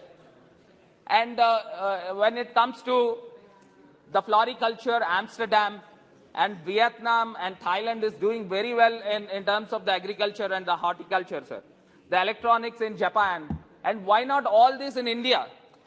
So we are not short of any competence, sir. We can move the world. But at the same time, constructing this industrial corridor, creating SEZs, creating MSMEs, creating small-scale industries, it will create, it will generate, it will accelerate the flow of money, sir. Sir, one thing everybody should remind, that our strength, we need to identify what are our strengths. We have a vast coastline. It is almost thousands of kilometers, sir. Sir, the marine products, the exports are really, really high, sir. So why can't the government concentrate? Of course, the government has allocated 6,000 and odd crores in PM Matsya Sampada, but still it is not enough. Sir, even Vietnam, even the Singapore and the nearby country, Bangladesh, is doing very well in terms of aquaculture, sir. We need to promote more, sir. In my state of Andhra Pradesh, under my leader, pragmatic leader, Y.S. Jagan Mohan Reddy ji, we are constructing 9 fishing harbors without the support of Government of India. So kindly consider this suggestion also, sir. Sir, finally, I wanted to reiterate to this government. Sir, if you look at the breakups in sector-wise, 46% of the population are under agriculture, sir. Sir, how much the contribution of GDP through agriculture is just 20%. Sir, just because of lack of technology, just because of the promotion from the government, the farmers has to understand. The government should push the farmers to inculcate the new technology, sir. Sir, see Vietnam, how best they are doing. Get the scientific scientists or trainers from the different places of the world and train our farmers. Definitely we could contribute more, sir. Sir, every youngster should feel that I can do agriculture when I become elder. But none of the youth in the country are ready to do the agriculture, sir. This is the fate of the country. And the second thing is 32% of population dependent on service sector, sir, and contributing phenomenal and extraordinary. The highest is 54% of our GDP, sir. And 21% of the people are dependent on industry, sir. Sir, contributing 26% of the GDP, sir. And it has to be also improved, sir. Sir, with these suggestions, with these points, I'd like to conclude.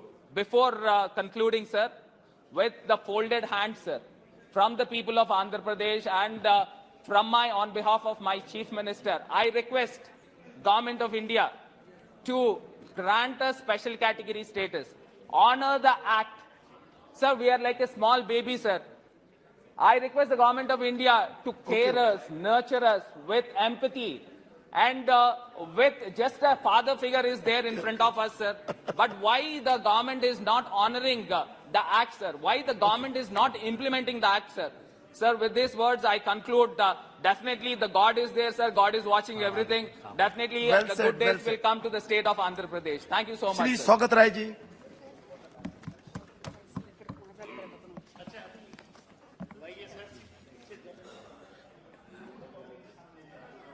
Shaukat Rai ji, अच्छा नहीं बोलना चाहते क्या?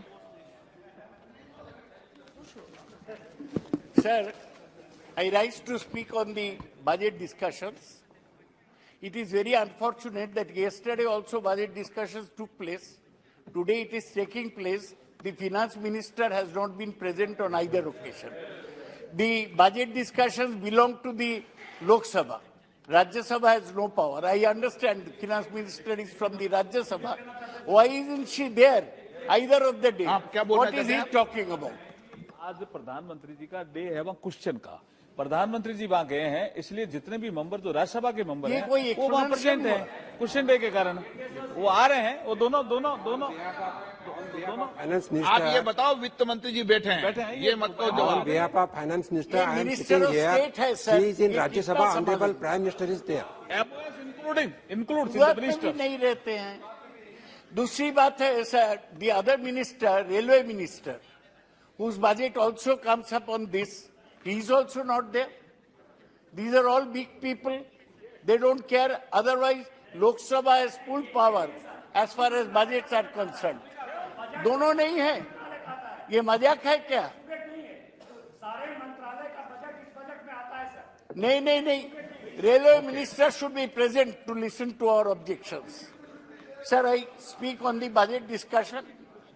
Before I go to my main demands, I want to mention 2 points regarding our state of West Bengal. The West Bengal has been deprived of its share of NREGS funds. 7,300 crores are spending from the center. Along with Sudip Bandyopadhyay, we all went and met the rural development minister. Our local minister went and met him. He said everything is all right. Still money is not being released. He also belonged to a rural area. Just imagine the situation in the rural economy. If total NREGS funds are stopped, people will be starving. And this is... माननीय सदस्य, या तो आप गोली को रख दो जो हाथ में गोली फाड़ी है ना आपने. नहीं ये तो हाँ एलेक्स है. एलेक्स है. ठीक रखने. गला ठीक रखने. अलग पानी देता हूँ आपको ना, गर्म पानी. प्रधानमंत्री जी के तरह वो तो पानी पीते हैं, मैं एलेक्स खाता हूँ. गर्म पानी. हाँ. ऐसे गैलेक्स खाना, गोली खाना सदन में अलाउ नहीं है. सर मैं This is for the health, sir. For health. Now, I demand that the money for NREGS for West Bengal should be released immediately. And the government should give up its cruel attitude. Number 2, I have to speak something about railways.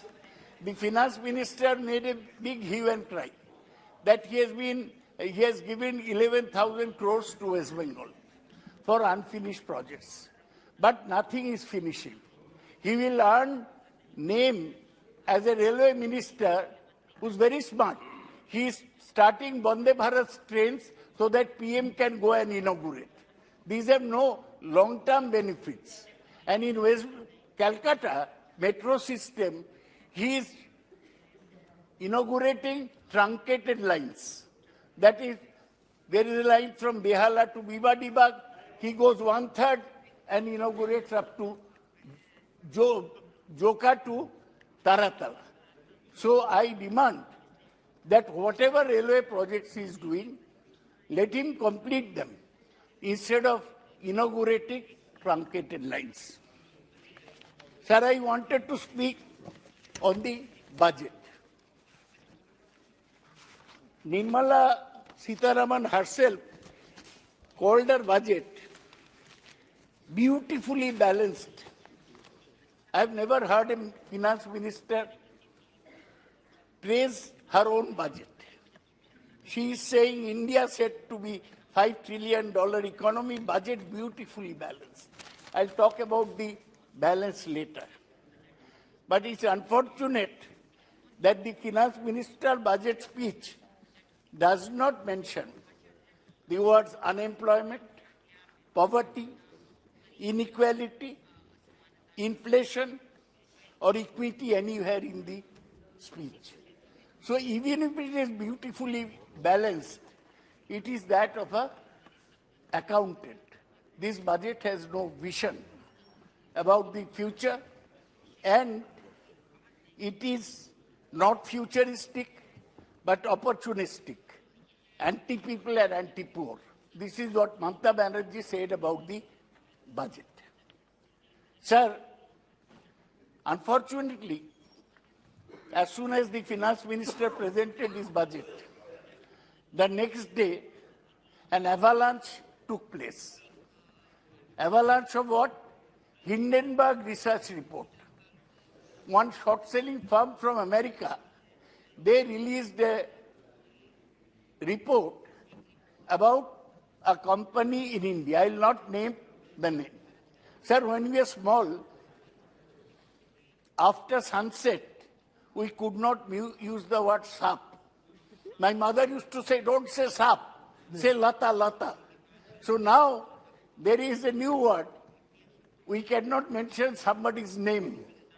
We have to a company, this company. But this company is everything. We can't mention the name.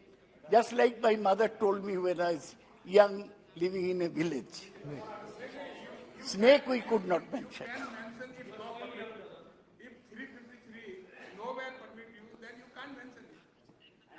You have become the new spokesman for the ruling party to prevent the opposition protest. You have become the new spokesman after being dropped from the ministry. You have started explaining everything. Go back to the ministry.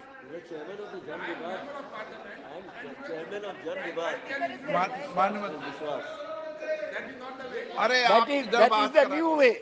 आप बात है ना मान्य सदस्य इधर करा करो, कोई नियम हो तो इधर बताओ, उसको क्यों नियम बता रहे हो भाई? Some professional hecklers have sprung up. Their job is to disturb the opposition whenever they speak. I cannot take concern about them. Now, sir, I'll be very brief on this matter. I have other things to speak about. The Hindenburg research report said that a certain company did round-tripping of its finances, and they bought up assets in India after round-tripping them from abroad. After that, an avalanche. You know, in the snowy areas, the ice comes down. The ice came down on this company's shares. In 3 days, it lost 10 lakh crores of rupees. Now, if ये कौन सी company आप लोग बताओ, इसका नाम तो नहीं किया जाए, साफ है. तो अरे हमारा कोई डर नहीं है, अदानी बोलने से ये लोग बोलेगा काट दीजिए, उनका नाम नहीं करना चाहिए, ये साफ है. तो sir, I have a simple demand before the finance minister. She has got the SEBI under it. If a company has done round tripping, it is the job of SEBI to look into it. I demand that she ask the SEBI to inquire into fallen shares of this certain company. Also, the Enforcement Directorate, ED, matter of fear for the opposition, is also under the finance minister. They are investigating each and every opposition politician. Why the ED is not investigating the affairs of this company? Because he is not in opposition. He is not in opposition. He is not in opposition. Yes, very right. Lalanji is first-class leader from Bihar, president of the JDU. He is supporting me, and I thank him for the same. So now, I'll call this budget basically an anti-farmer, anti-poor, anti-rural areas budget. You know what they have done? They have reduced allocation for MG NREGA. क्या है? क्या? तुम्हारा divorce हो गया? आप माननीय सदस्य disturb. हाँ. अच्छा, ठीक है.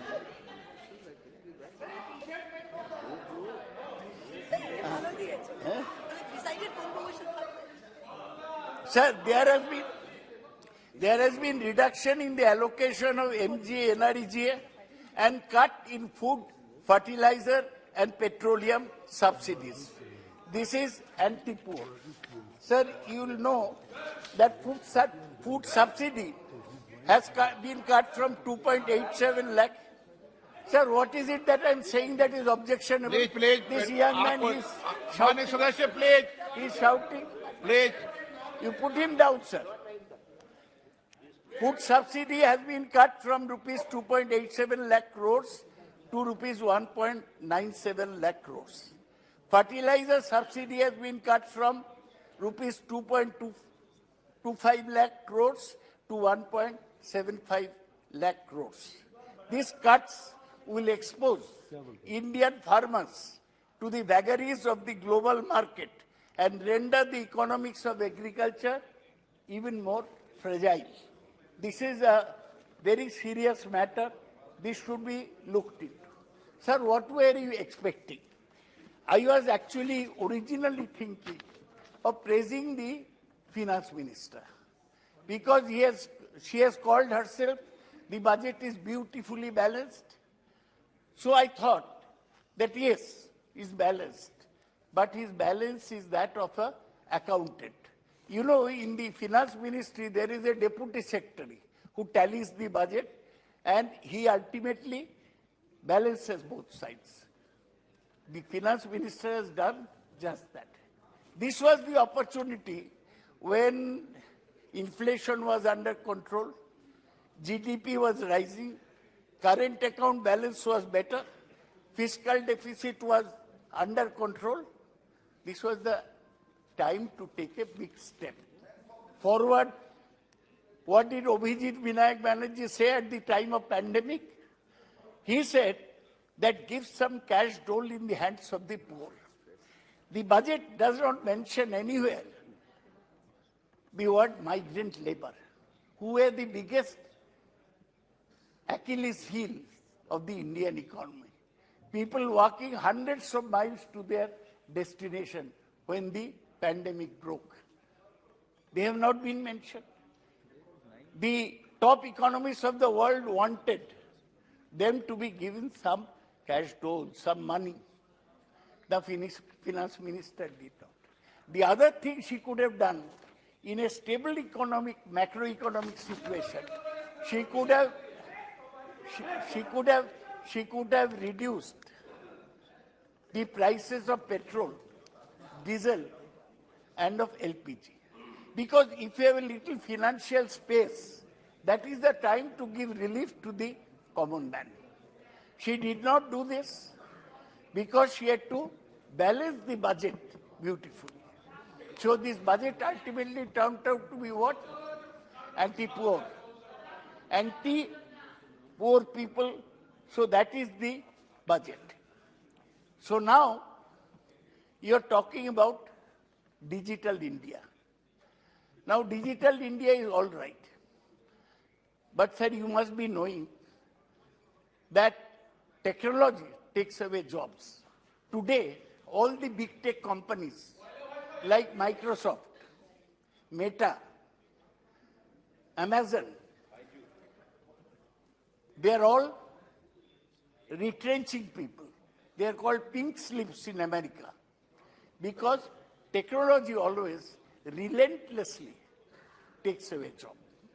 So to talk about digital India, Industry Revolution 4.0, artificial intelligence, 3 centers will not solve India's problem. India's basic problems are poverty, destitution, migrant labor, and of course unemployment. The employment has not been addressed at all. The finance minister will come and say, see, I have increased so much in capex. Capex is what? Capital expenditure. How much she has given? 10 lakh crores. Very big sum. But does the capex get translated into projects anywhere? No. You give the money today, the project will take another 1 year, 2 years to start. What happens in the meantime? And when you are building infrastructure projects, the main problem is that they take lot of time. Some people get employment during construction.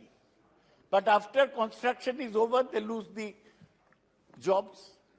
So you are taking India towards a jobless future.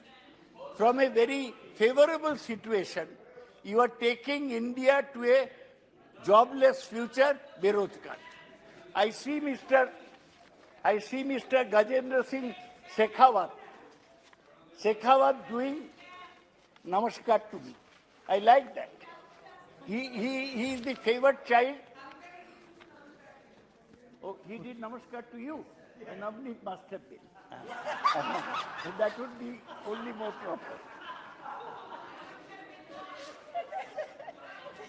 Sir, there are only two favored children.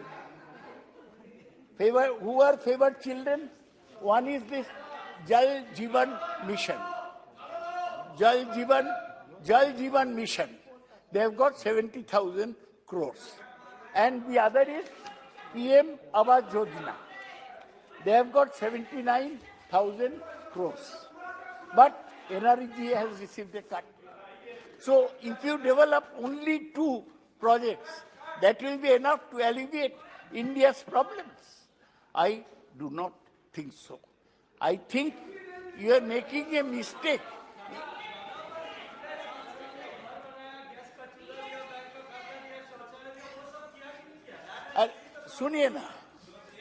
सुनिए ना आप जो किए हैं मेरे पास ये है, आप क्या क्या किए हैं, जो नहीं किया है वो बोलना मेरा काम है, जो किया है वो बोलना आपका काम है, जो बोला है सुनो। हाँ दादा, आप इतने वरिष्ठ सदस्य हैं, आज सुप्रिया जी से गाइड हो रही हैं क्या? सब मेरे अच्छे दोस्त हैं। ये समझते हैं बुढ़ा आदमी बोल रहा है, इसको मदद किया जाए, ये सब लोग मदद कर रहे हैं। जो किया वो बोलना आपका काम है, जो नहीं किया वो मेरा काम। सर, तुम पूरा पागल है, तुम बैठ जाओ, तुम्हारे बीबी भाग गया, तुम पूरा पागल है। ये हटा दिया। माननीय स्पीकर साहब, दादा को नवनीत जी ने नमस्ते नहीं किया, इसलिए उन्होंने सुप्रिया जी का सहारा ले लिया। Sir, the other thing is, do you remember, ये प्राइम मिनिस्टर ने प्रॉमिस किया फार्मर्स इनकम 2022 में दोगुना हो जाएगा। आपको कोटा में भी तो फार्मर है, उनका इनकम दोगुना हुआ? नहीं हुआ। Sir, they promised that by 2020 everybody will have a house. Everybody. कहाँ सब लोग का घर हुआ? आप बोलते हैं प्राइम मिनिस्टर स्वरोजगार योजना, उसमें सब लोग का घर मिल जाएगा, घर नहीं मिला। सर, ये जुमला का सरकार है, एक साल एक सवाल उठाते हैं, एक साल। अच्छा,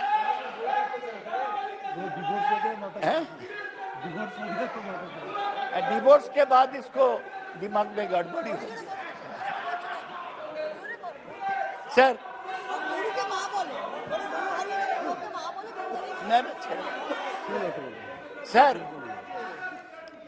सर इसको तार कट गया, कुछ पर्सनल प्रॉब्लम है, इसको तार कट गया। सर, लास्ट ईयर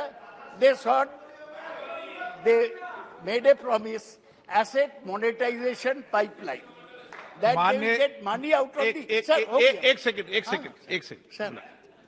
माननीय सदस्य, आप वरिष्ठ हैं, किसी भी माननीय सदस्य के लिए इस तरीके की भाषा का उपयोग मत करो। आपको वह करेंगे तो उनको भी इसी भाषा में कहूंगा।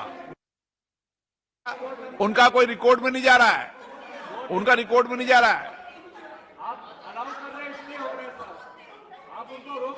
नहीं, रोक नहीं, मैंने कह दिया उनको, बैठ जाइए, आप बोलिए। सर, आपको नहीं अलाउ किया मैंने। Last year they spoke of please they spoke about asset monetisation pipeline. इस साल है बजट में? नहीं, कुछ एसेट मोनेटाइज नहीं हुआ। They used to speak about disinvestment. अगले साल भी 50,000 करोड़ था, इस साल भी 50,000 करोड़ बजट में। कभी कोई आपका एसेट लेने के लिए, डिसइन्वेस्टमेंट के लिए इंटरेस्टेड नहीं है। Your programmes are failing one by one. Announce Nirmala Sitharaman has this advantage. She makes an announcement, forgets about it next year. But we keep last year's budget. We remember what all she said. And that's why, sir, this budget, done with good intentions, at a time when Indian economy was recovering from the downslide of the COVID, missed all the opportunities. It turned out to be, I'll briefly complete my point, sir. बहुत disturb कर दिया, ये तार cut जाता है लोगों को और हमको डिस्टर्ब करता है। सर अच्छा, कल अधीर चौधरी गलवान के बारे में बोला कि चाइना कितना पॉइंट गलवान में दखल किया, कितना पॉइंट अरुणाचल में दखल किया। क्या जरूरत था डिफेंस बजट बढ़ाने का? कहां बढ़ा? 1.5%. It has remained almost the same if you take in inflation. अभी तक छत्तीसगढ़ में माओवादी लोगों को मार रहा है, एक बीजेपी को आदमी को मार दिया परसों। कहां सीआरपीएफ का अलॉटमेंट? वो भी नहीं बढ़ा, 1.5%। ये लोग बोलता है हेल्थ और एजुकेशन में पैसा देगा, एजुकेशन में केवल 2.9% सारा बजट का अलॉटमेंट एजुकेशन के लिए। हेल्थ का इतना प्रॉब्लम है, वहां भी कोई अलॉटमेंट नहीं है। उनका तार कट गया sir. Sir lastly I want to say that giving allocation is not enough. In our country, you have to see that on the ground, projects are implemented. Government has spent 22,000 crore less of what it had allocated for capital expenditure this fiscal. Allocating money is not equal to spending money, nor is allocating money equal to creating jobs. They have mentioned all तार काटा हुआ programme ये दिया है। साहब आप सुनिए,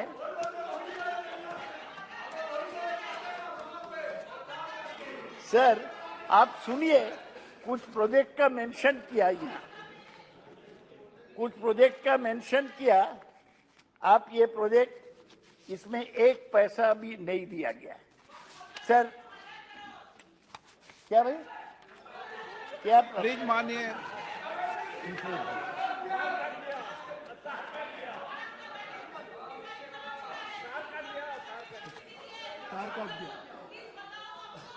sir ये क्या हो रहा है, ये एक तो प्रॉब्लम होगा। अभी भी हमारी इकोनॉमी में private investment and equity and FDI, they constitute 40%. Since last year, FDI is escaping from the economy. You find out how much FDI money has gone out. Private investment is being squeezed out because the government is doing huge borrowings. So the private sector is not being able to mop up resources. So this point that I'm giving everything to capex, I'm creating a deficit financing, that creates a problem.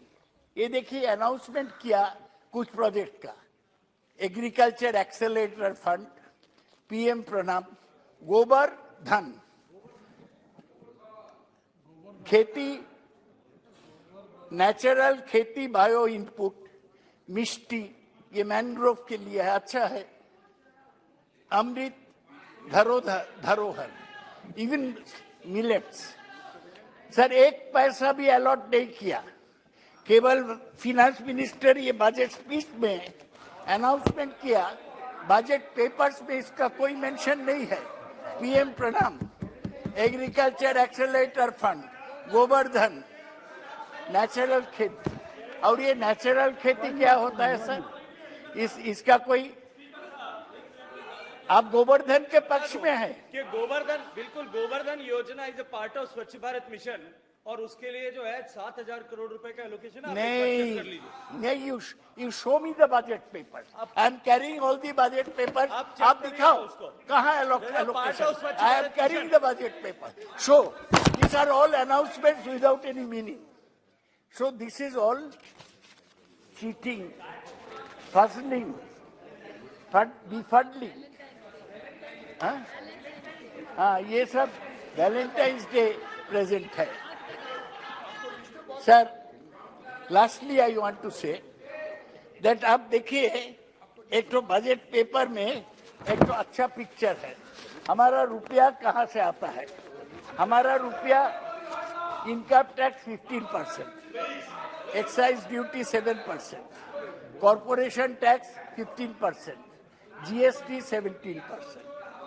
तो आप income tax आप छूट दिया कितना?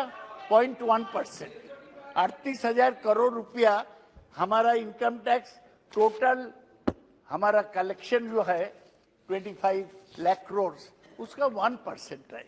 ये कोई छूट नहीं है। और आप क्यों बड़े लोगों को सरचार्ज पर छूट दिया? वो देना नहीं चाहिए था, गलत किया। ये बजट इस टिंकरिंग, एक गवर्नमेंट 2 साल पहले एक अटल टिंकरिंग लैब शुरू किया, उसमें थोड़ा सा इधर उधर करता है। ये भी बजट इकोनॉमी को लेकर टिंकरिंग किया।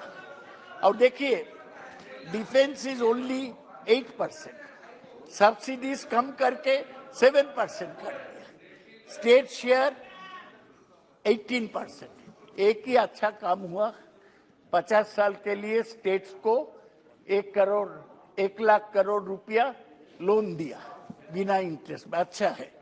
स्टेट को 3.5% फिस्कल डेफिसिट अलाउ किया, ठीक है। लेकिन ये है समय जब इंडियन इकोनॉमी स्टेबल है। यही समय था to make a frontal attack on poverty, unemployment. Economy अगर स्टेबल है तो आप गरीबों के हाथ में पैसा पहुंचाओ, अपना दल भी स्ट्रांग होगा।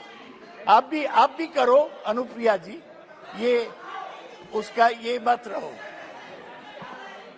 पैसा सर, ये जो क्रोनी कैपिटलिस्ट है, ये देश को लूटेगा, ये कुछ नहीं करेगा सर। आप और हमको गरीब के साथ रह के लड़ाई लड़ना है। और इसलिए मैं ये बजट प्रस्ताव को समर्थन नहीं पा रहा हूं।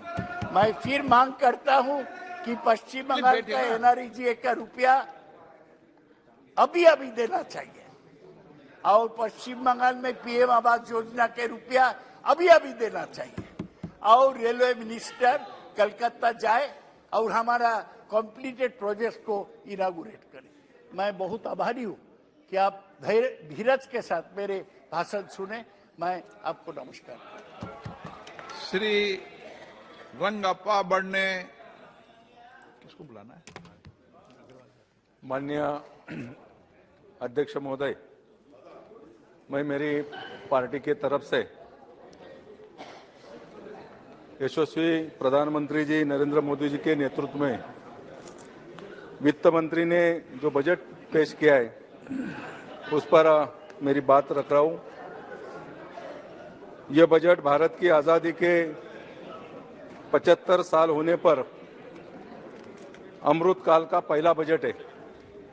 यह बजट महत्वाकांक्षी और समावेशिता पर केंद्रित है, जहां विकास का लाभ किसानों, महिलाओं, बच्चों, अनुसूचित जाति, अनुसूचित जमाती यदि सभी नागरिकों को तक पहुंचेगा। माननीय अध्यक्ष महोदय, माननीय प्रधानमंत्री नरेंद्र मोदी जी के नेतृत्व में एनडीए सरकार ने लक्षित लाभों के सार्वभौमिकरण के साथ ही कई योजना और प्रभावी ढंग से लागू की योजना का परिणाम स्वरूप सामाजिक यह बजट है। जैसे कि स्वच्छ भारत मिशन के तहत 11.7 करोड़ घरेलू टॉयलेट का निर्माण किया गया है। आज दुनिया में भारत को एक उज्जवल सितारे के रूप में मान्यता दी है। इसका श्रेय माननीय प्रधानमंत्री को जाता है। माननीय अध्यक्ष जी, खाद्य सुरक्षा के प्रति अपनी प्रतिबद्धता को बढ़ाने के लिए सरकार पीएम गरीब कल्याण अन्न योजना के तहत सभी अंत्योदय को प्राथमिकता दी है और परिवारों को 1 वर्ष के लिए मुफ्त अनाज देने का फैसला किया है, जिसका 2 लाख करोड़ पूरा खर्च केंद्र सरकार करेगी। यह गरीबों के हित के लिए उठाया एक क्रांतिकारी कदम है। अध्यक्ष जी, इस बजट में प्रधानमंत्री आवास योजना के लिए आवंटन को 66% बढ़ा दिया है। सरकार का ये कदम स्वागत है। अध्यक्ष जी, इस बजट में एमएसएमई पर खास ध्यान दिया गया है, जैसे कि उद्यम, ई श्रम, एनसीएस और 80 पोर्टल को वापस में जोड़ा गया है। 130 लाख एमएसएमई को क्रेडिट गारंटी की योजना के तहत अतिरिक्त कर्ज दिया गया है। सूक्ष्म एवं लघु उद्योग को सूक्ष्म एवं लघु उद्यम क्रेडिट गारंटी ट्रस्ट के तहत 2 लाख करोड़ रुपए अतिरिक्त क्रेडिट दिया जाएगा। माननीय अध्यक्ष जी,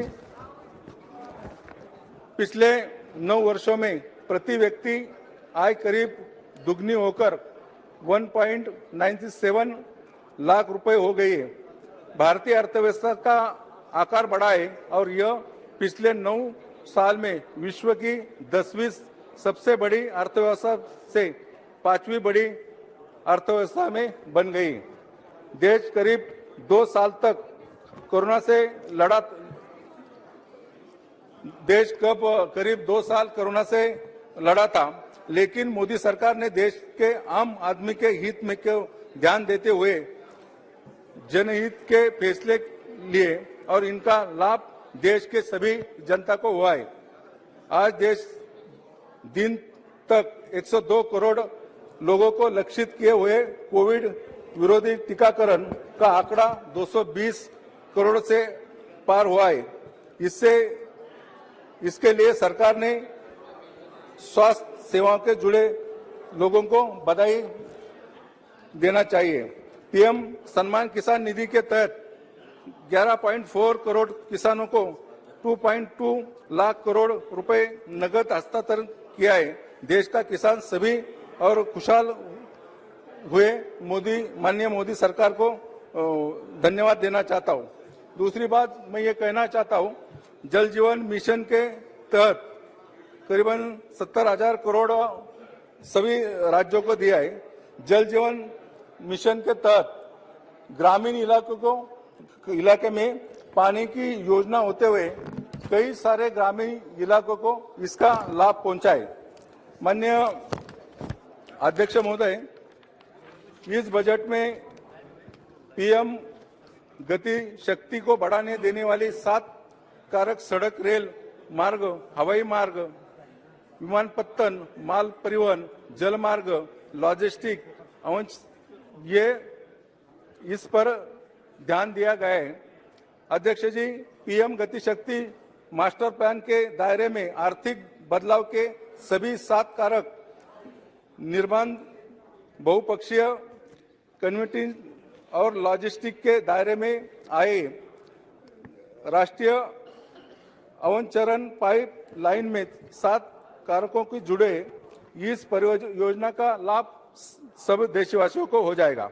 माननीय अध्यक्ष जी, राष्ट्रीय नेटवर्क में 2022-2023 में 25,000 किलोमीटर का विस्तार किया गया है, जिससे इसके लिए राष्ट्रीय राजमार्ग नेटवर्किंग में विस्तार करीबन करने के लिए 20,000 रुपए जुटाए जाएंगे। इसमें देश का चौमुखी विकास होगा। अध्यक्ष जी, एक समय इस देश में आधारभूत सुविधा में कमी होती थी। देश में राष्ट्रीय राजमार्गों का कमी होती है। श्रद्धेय अटल बिहारी वाजपेयी जी ने एनडीए सरकार में ये यशस्वी कदम उठा। इसके बाद माननीय प्रधानमंत्री नरेंद्र मोदी जी ने इस निर्माण में गति दी और माननीय नितिन जी गडकरी के नेतृत्व में आज देश में सीमाओं तक वर्ल्ड क्लास सड़कों का निर्माण हुआ है। एक समय था कि देश में सीमा पर सड़क का निर्माण नहीं था। आज यह सरकार द्वारा ये मानांकन बढ़ा है। माननीय अध्यक्ष महोदय, पिछले 8 वर्षों में राष्ट्रीय महामार्गों की लंबाई में करीब 50% वृद्धि हुई है। अप्रैल 2014 में राज्यमार्ग की लंबाई 91.287 किलोमीटर बढ़कर 2021-22 में 1,40,995 किलोमीटर हो गई। कुल बजटीय करीबन 5.5 गुना वृद्धि हुई है। आज भारतीय राजमार्गों की चर्चा दुनिया भर में हो रही है। ये सिर्फ मोदी जी के नेतृत्व में ये माननीय नितिन जी गडकरी ने ये करके दिखाया। माननीय अध्यक्ष जी, मोदी जी के नेतृत्व में सरकार द्वारा देश में आज मेट्रो रेल का जाल बिछा रहा है। यह बजट में पिछले बजट की तुलना में अधिक राशि का प्रावधान किया है। माननीय अध्यक्ष जी, एक साथ जब रेल कोच का आयात करते थे, लेकिन आज हम वर्ल्ड क्लास कोचिंग का निर्माण देश में करते हैं।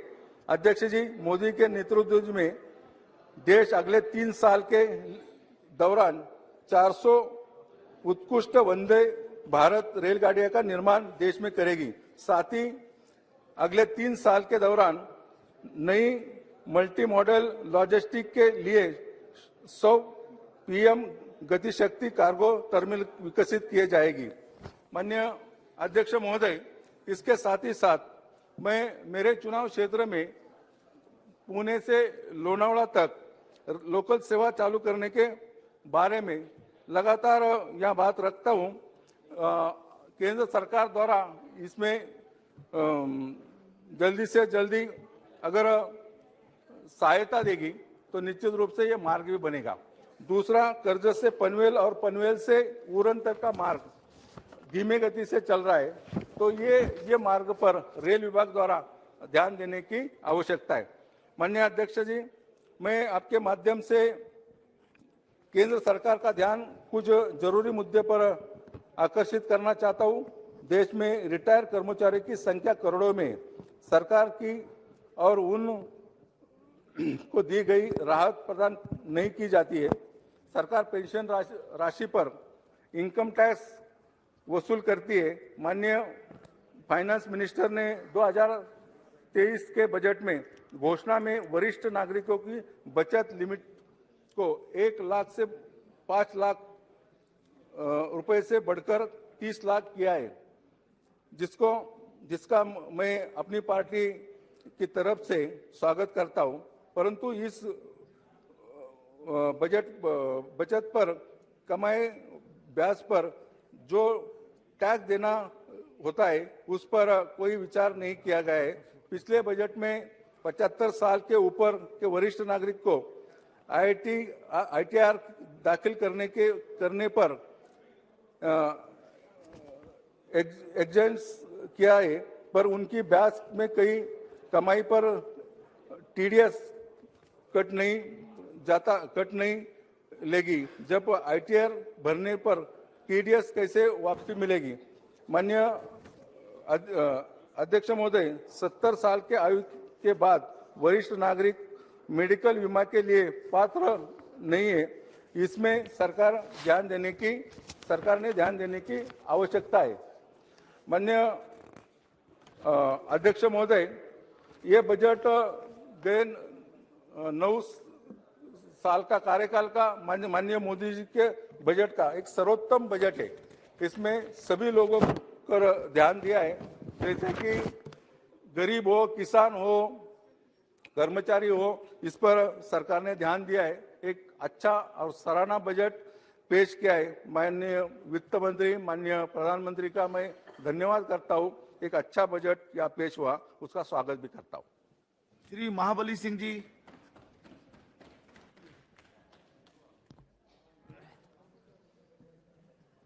सभापति महोदय,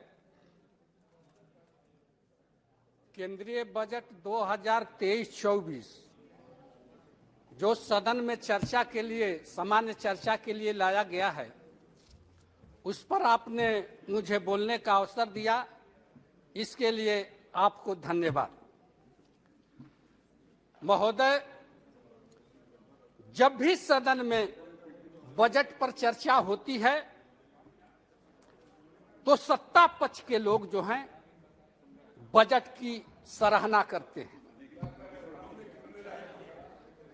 हमेशा आजादी के 75 साल हो रहे हैं, इन 75 सालों में जो भी सरकार बजट बनाई, सभी सरकारें दलित, पिछड़े, अकलियत, किसान, मजदूर के हित में कह करके लोगों ने बजट बनाई। लेकिन सरकारें बदलती रही, बजट बनते रहे और बिगड़ते रहे, लेकिन इस देश के करोड़ों लोगों की तस्वीर आज तक नहीं बदली, आज तक नहीं बदली। आज भी करोड़ों लोग,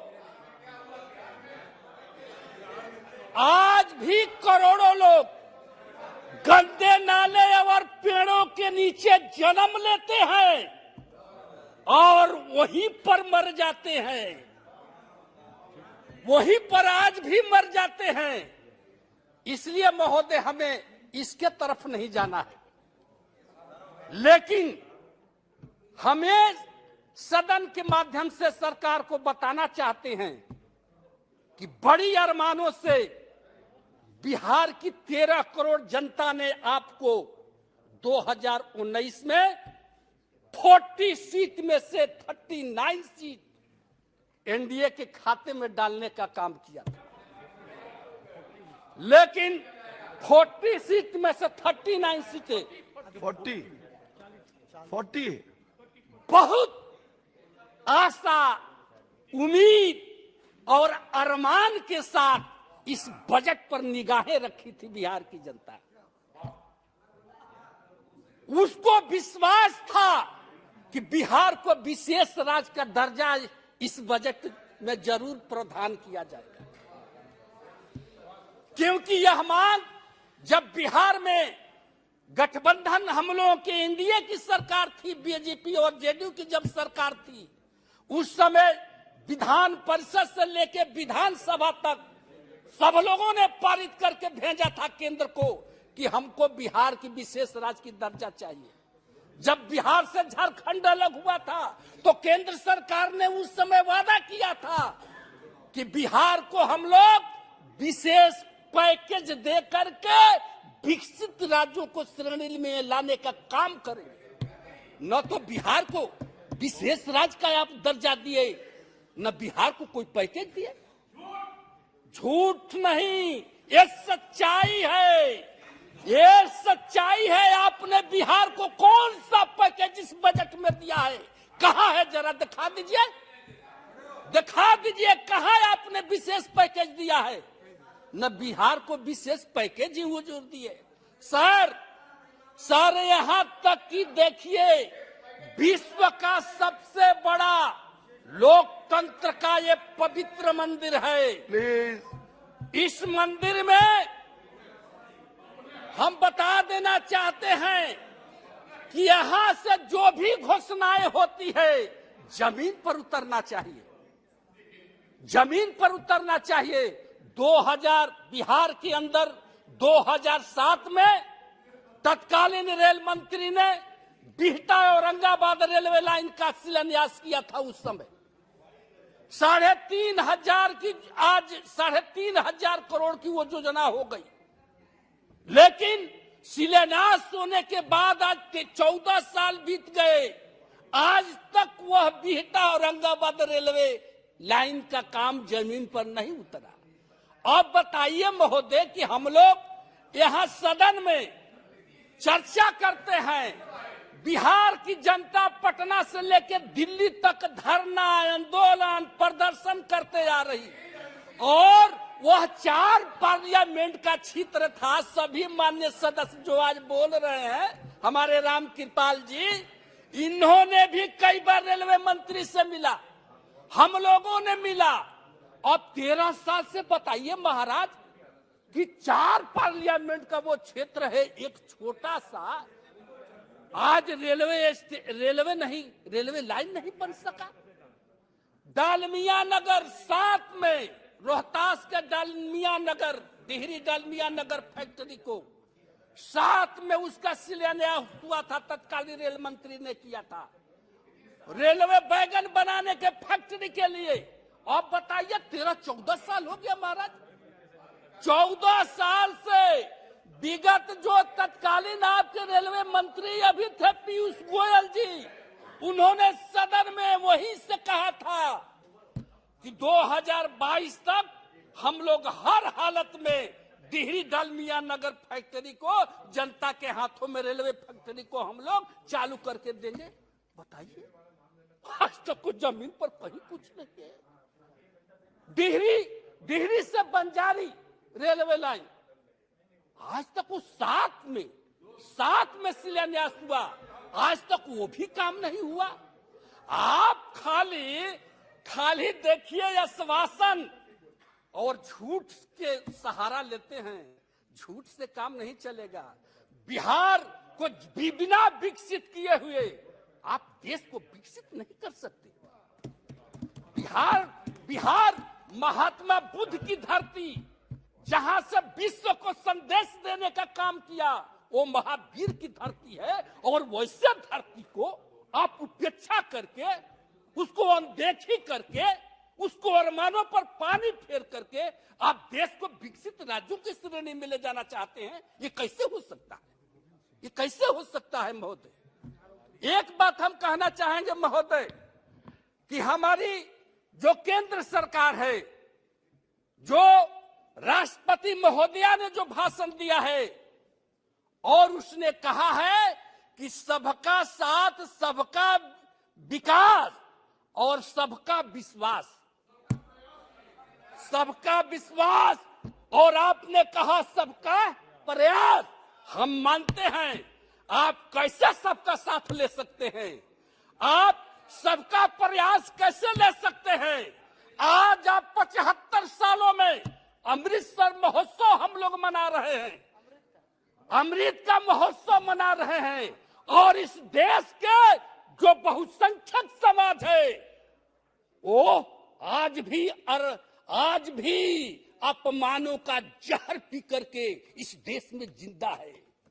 आप पूछ लो, अमृत को वोट से लगा लिए, आप अमर हो गए, लेकिन इस देश का बहुत बड़ा जो समाज है, आज 75 वर्षों में आजादी के, आज भी अपमान का जहर का घूंट पी करके जी रहा है। आप सबका प्रयास की बात करते हैं, सबको विश्वास लेने की बात करते हैं। ये कैसे विश्वास आपको मिल सकता है? कैसे मिल सकता है? सबका प्रयास कैसे आपके साथ हो सकता है? इसके लिए सभापति महोदय, हम सरकार से आग्रह करना चाहते हैं, देश के आजादी में इस देश के सारे लोगों ने अपनी कुर्बानी दिया है, चाहे हिंदू हो, चाहे मुसलमान हो, चाहे सिख हो, चाहे ईसाई हो, चाहे बौद्ध हो, चाहे इस देश का दलित हो, चाहे महादलित हो, चाहे अगड़ा हो, चाहे पिछड़ा हो, सब लोगों ने इस देश की आजादी में कुर्बानी दिया है, और सब लोगों का ये अधिकार है इस देश के मिट्टी में, इस देश के हवा में, इस देश के न्यायपालिका में, कार्यपालिका में, विधायिका में, सब लोगों का अधिकार है। सब लोगों को जब तक आप प्रतिनिधित्व नहीं दीजिएगा, तो कहिएगा कि सबका हमको प्रयास चाहिए, सबका विश्वास चाहिए।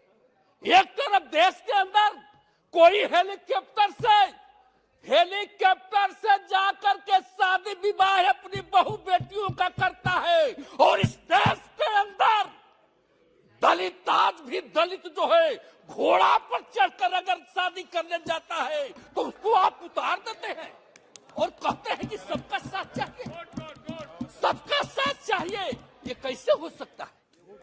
इसके लिए एक उपाय है सभापति महोदय, अगर हमारी केंद्र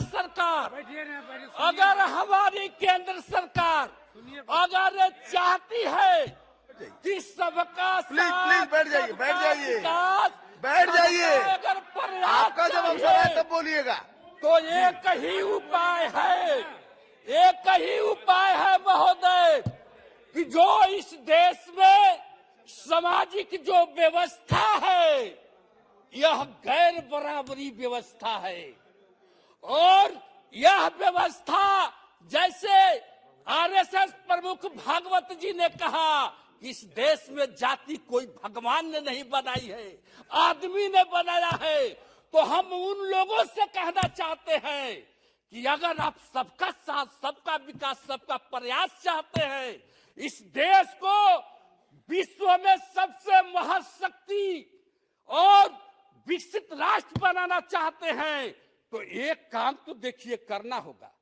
एक काम क्या करना होगा कि या तो जो लोग गैर बराबरी व्यवस्था के तहत जो लोग नीचे गिराए गए हैं जात पात के नाम पर, उन लोगों को आपको ऊपर उठाना होगा और उनको ऊपर उठाने के लिए उनको ऊपर उठाने के लिए न्यायपालिका, कार्यपालिका, विधायिका और देश के सीमा में जितने रेजिमेंट हैं उसमें सब लोगों को भागीदारी देना होगा। सब लोगों को भागीदारी देना होगा। अगर आप भागीदारी देना चाहते हैं तो उसके लिए एक काम और करना होगा। अब समाप्त कीजिए जी। अरे महोदय हमारा 20 मिनट का टाइम है। और भी वक्ता है आपके दल के, 20 मिनट का प्लीज। समय है महोदय। आपके दल के और भी मान्य सदस्य हैं, इसलिए महोदय आपको सबको जब हिस्सेदारी देना होगा तब इस समाज में शांति व्यवस्था कायम होगी और सब लोगों के अंदर देश के प्रति ममता होगा। तो इसलिए उसके लिए एक काम करना है कि देश के अंदर आप जातीय जनगणना कराइए। देश के अंदर जातीय जनगणना कराइए। जब इस देश का जब जानवर की गिनती हो सकती है, इस देश में शेर, भालू, चीता, भेड़िया की गिनती हो सकती है, उसकी जनगणना हो सकती है, जानवरों की हो सकती है, तो तब मानव की जनगणना क्यों नहीं हो सकती है? और जब तक जनगणना नहीं होगा तब तक ये पता नहीं चलेगा सभापति महोदय कि कौन जाति की इस देश में कितनी संख्या है। और जब तक संख्या उनकी गिनती नहीं होगी तो उनको हिस्सेदारी और भागीदारी ये सरकार कैसे दे सकती है? कैसे दे सकती है? तो इसलिए जातीय जनगणना कराना जरूरी है ताकि जब बात उठती है हक की, हिस्सेदारी की, इस देश में आरक्षण की बात उठती है तो सुप्रीम कोर्ट कहता है कि सरकार ने जातीय जनगणना नहीं कराई है कि कौन सी जाति की कितना आबादी है तो हम उनको आरक्षण कैसे दे सकते हैं? सुप्रीम कोर्ट कहती है कैसे दे सकते हैं? तो इसलिए ऐसा नहीं हो सकता। जब इस देश के अंदर जब अगर विकसित राष्ट्र बनाना चाहते हैं, सबका साथ, सबका विकास, सबका प्रयास और सबका विश्वास जीतना चाहते हैं तो जातीय जनगणना कराइए और जो जितनी जातियां जिनकी आबादी है उस हिसाब से उनको भागीदारी दीजिए, तब विकसित राष्ट्र बन सकता है महोदय। इसलिए महोदय हम इस समान चर्चा पर एक बार सदन के माध्यम से सरकार से thank you mister chairman sir.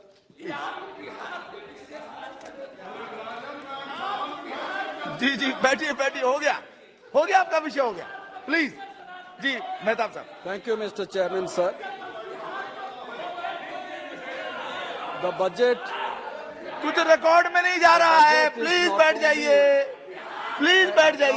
Report जी आदरणीय Mahtab sahab, it basically reflects the plan and programme of the country and of the nation.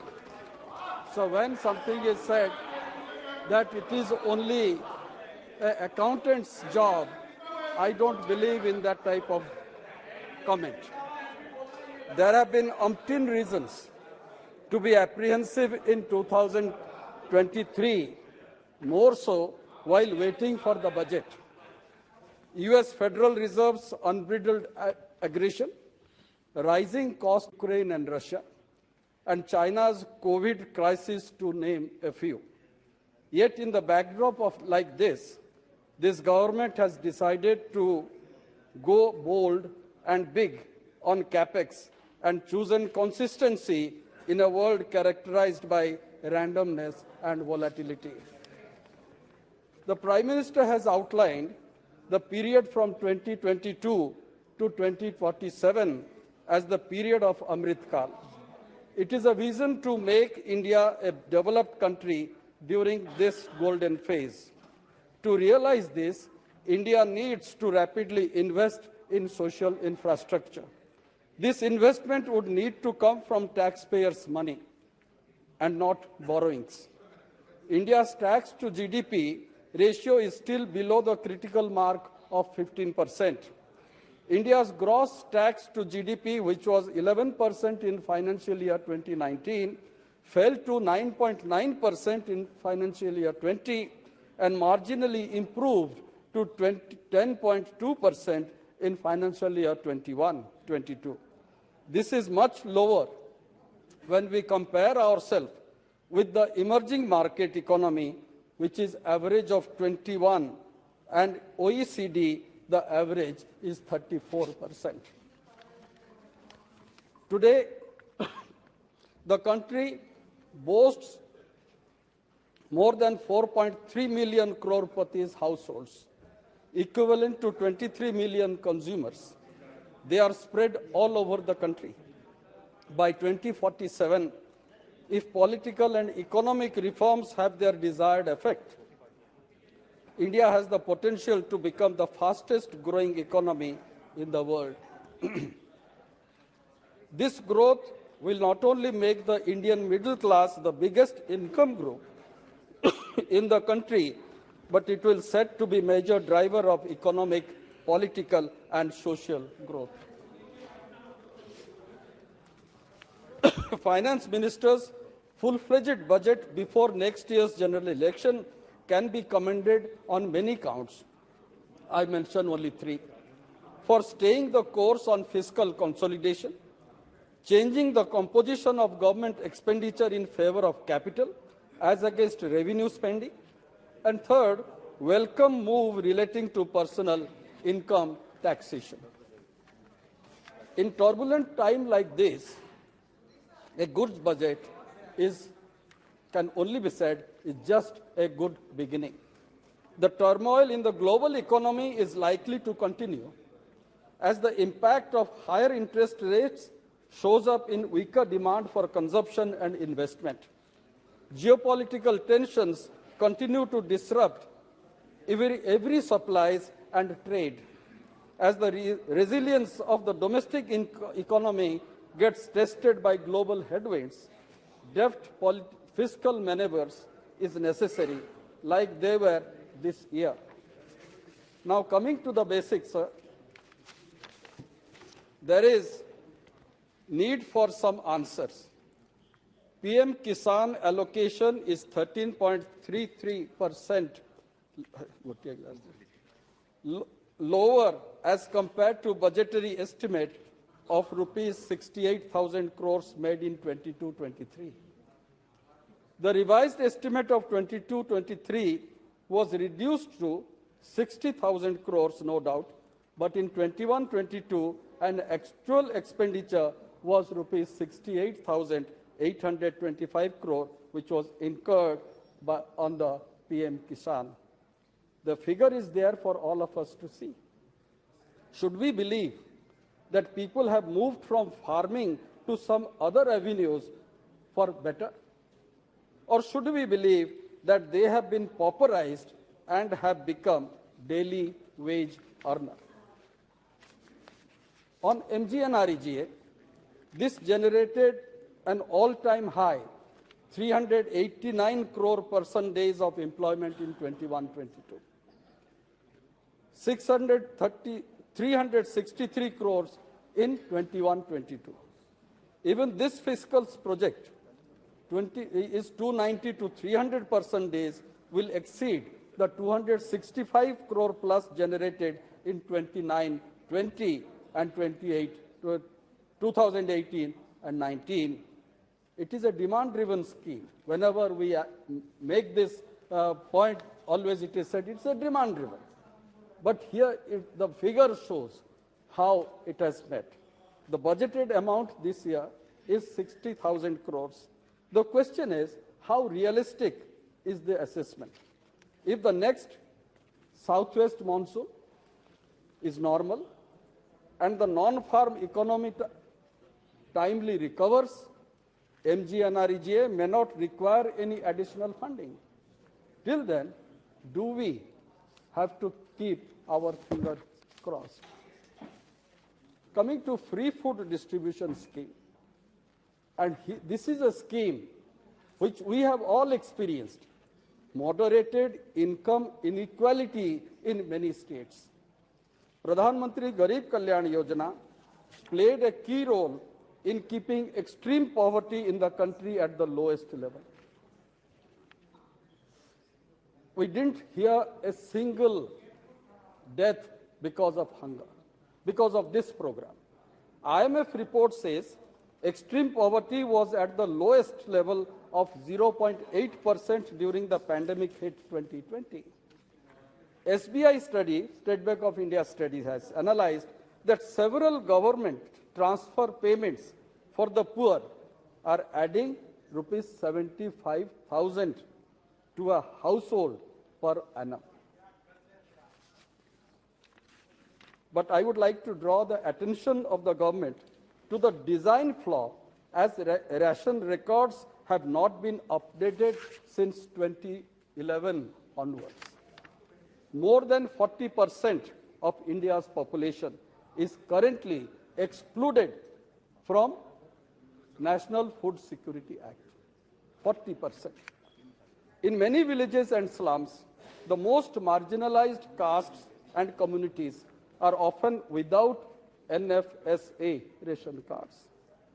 However, states like Odisha, Tamil Nadu, Rajasthan, West Bengal and Chhattisgarh have either universalized or substantially expanded coverage with state cards.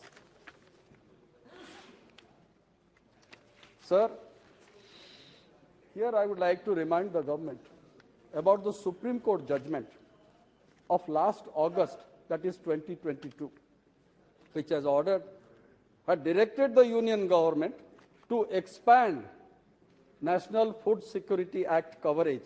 Nothing has happened till now. Nothing has happened. And the answer that comes from the government is, let the census be over. Despite Supreme Court's direction, based on population projection, at least 100 million beneficiaries, especially children born in the last decade, are missing from the ration list. Where are they going to be? When are they going to be covered under NFSA? I come to another very important issue, where Odisha has been affected to a very great extent. I'll first put the figure of the budget, where food subsidy in Food Corporation of India under National Food Security Act, the revised estimate of 22-23 was 2,14,596 crores. This budget is 1,37,207 crores. There is a drastic cut. On food subsidy for decentralized procurement of food grains, 72,283 crores, which has come down to 59,793 crores. The government may say, because we have withdrawn Pradhan Mantri Garib Kalyan Yojana, there is no need to procure more. And here actually the catch lies. The catch is, Odisha produces more than 72 million tons of paddy. And we purchase, FCI plus state government purchases the whole amount from the farmers because to help the farmers at the MSP rate. Very few people keep rice for their own consumption. Other than that, the rest is purchased. What will happen there? Now already Odisha government is purchasing, but union government is not purchasing any paddy at all. No rice. Earlier, rice was being moved through Kerala to Tamil Nadu and also to the northeast. Now that is also not being done. Why this type motherly attitude to Odisha? That is the question which I would like to put. With this curtailment of or minimizing the purchase, who are the states which are getting affected? Odisha is the major state which is getting affected. And I would like to say, FCI is not taking parboiled rice. Corporation is not making payments to Odisha, though that is due in there. Sir, this budget is of 45 lakh 397 crores, and which is an increase of 7.5%. That is laudable, as I had said earlier. But what is the position? The position is, as I would say, there is a structural problem with our budget. More than 40% goes for the interest, to cover the interest. 30% goes on salary. So are we correcting it to a certain extent? No, not much. We don't see any light from this budget. And I'm also reminded of another point, sir. You are aware, most of us are also aware. Are we at any point of time talking about Sahara India? 13 crore people had invested in that. What has happened? Doesn't government have any responsibility? We will say it is sub judice, Supreme Court is taking over, SBI is looking after it. But who is caring for these people, 13 crore people who had invested? No, not a single reply is coming from the government. Sir, coming to health issue, I would just deal with investors are 13, large number of people are affected. Sir, in a speech, Finance Minister has announced budget for health, not including research, will be roughly 86,175 crores, and that is 615 rupees for every person if I calculate it as per our population. This is a 2.7% increase from the previous year and lower than the rate of inflation. In real terms, the health spending has declined. Vaccinating to a single child against all childhood illness in our country costs rupees 1,600. A day of hospitalization in the public hospital is estimated 2,800 rupees. At a private hospital, it is more than 6,800 rupees. Rupee spending on health by the government gives more return than out-of-pocket or private spending by citizens. National Health Mission allocates less than 3%, that is 717 crores of rupees to non-communicable disease. For communicable disease, it is 3 times more, that is 2,178 crores. For reproductive and child health service, it is 9 times more, that is 6,273 crores. There is a need to rebalance, to pay attention to non-communicable diseases. On education, sir, share of education has fallen over the past 7 years, from 10.4% to 9.5%. This is stated in the state's in the economic survey. While expenditure on social service increased from 9,15,000 crores to 21,32,000 crores, the share of education has shrunk from 42.8% to 35.5%. between 2015 and 2022. As a share of the GDP, the budgetary allocation for education saw a minimal gain, that is 0.1 percentage points, from 2.8% to 2.9% during this 7-year period. On taxation, sir, Finance Minister has made 5 announcements to reduce the tax burden. 4 pertain to the new regime. The last one is for exemption on leave encashment. But my question is the new tax regime attractive? Despite government's effort to simplify the tax system, the uptake of this regime is low due to the unavailability of common tax deductions and exemptions. Why should we have to run to the chartered accountant or a lawyer to understand how much tax I have to pay? Can't we make it simple? Even today, with this new tax regime, it is so cumbersome, it is difficult to understand. Very difficult to understand. Coming to the devolution of states, sir, the state share has never been close to 41%, though it has been announced by the Finance Commission, 15 Finance Commission. The state share has never been close to 41% due to cess and surcharge imposed by the Union government. Odisha government, our Chief Minister has been Naveen Patnaik has been repeatedly writing to the Prime Minister that you share some of this, but that is falling on deaf ears. It keeps major chunk of taxes, and what we have been asking, Odisha is facing natural disaster year after. Our only demand is that you allow, and this we have discussed, the state government also has discussed with the Niti Aayog, with the Prime Minister, that you make Odisha a special focus state. Time is exhausting.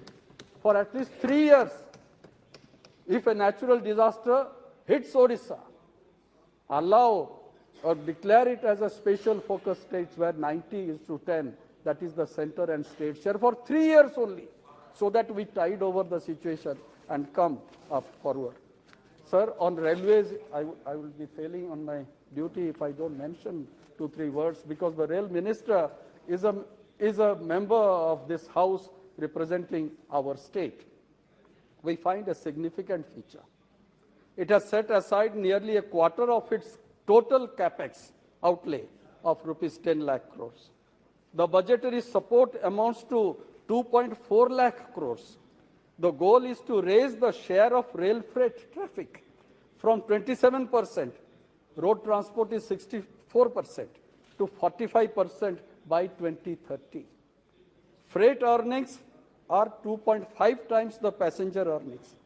It is possible to improve on both counts. It's not unachievable. It is possible. The railways must adapt to become a transporter of FMCG, automobiles, and other high-value products for which last-mile connect is important. On the passenger side, upper-class travel should remain competitive vis-à-vis air and road travel. There is scope to raise both traffic and freight revenues.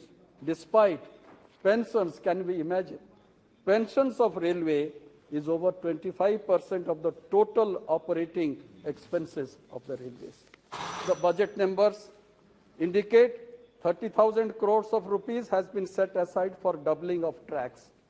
This was only 9,000 crores in 21-22. 32,000 crores to be spent on new tracks, that is 50% increase in 2 years. 40,000 crores on the rolling stock, which was only 8,000 crore last year. 8,000 crores for electrification. These are big numbers, very big numbers. The obvious question is, from my state point of view, how much is actually percolating to the state of Odisha, which has been denied railway development for last so many years. The obvious question, of course, is whether railway have the capacity for absorption and implementation for this expanded capital. Capital investment in the railway is overdue, no doubt, but it needs financial reforms, administrative reforms, and greater independence. Before concluding, sir, I have a small demand, as my friend from Kendrapada has just now mentioned.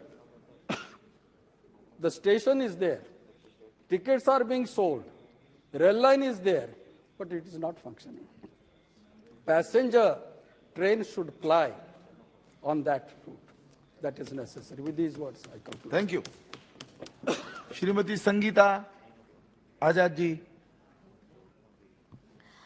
धन्यवाद सभापति महोदय, जो आपने मुझे budget 23-24 पर अपने विचार रखने का मौका दिया। मैं आपका और आपके साथ साथ अपनी पार्टी की मुखिया व राष्ट्रीय अध्यक्ष बहन कुमारी मायावती जी का भी बहुत बहुत आभार व्यक्त करती हूँ। बजट 23-24 के लिए हमारी पार्टी की मुखिया ने कहा है कि देश में पहले भी इस तरह के बजट आते जाते रहे हैं। केंद्र सरकार के बजट जिसमें घोषणाओं, वादों, दावों और उम्मीदों की बरसात की जाती रही है, किंतु वे सब बेईमानी हो गए। जब भारत का मध्यम वर्ग महंगाई, गरीबी, बेरोजगारी और कोविड के चलते लोअर मिडिल क्लास बन गया। यह बजट भी पिछले वित्तीय वर्षों से कुछ ज़्यादा अलग नहीं है। सरकारें अपने पिछले साल की कमियों को नहीं बताती हैं, उन कमियों के स्थान पर नए वादों की झड़ी लगा देती हैं। सच्चाई यह है कि 100 करोड़ से अधिक जनता का जीवन हमेशा ही दांव पर लगा रहता है, जैसे कि इसके पूर्व के बजट के अभिभाषणों में था। यह बजट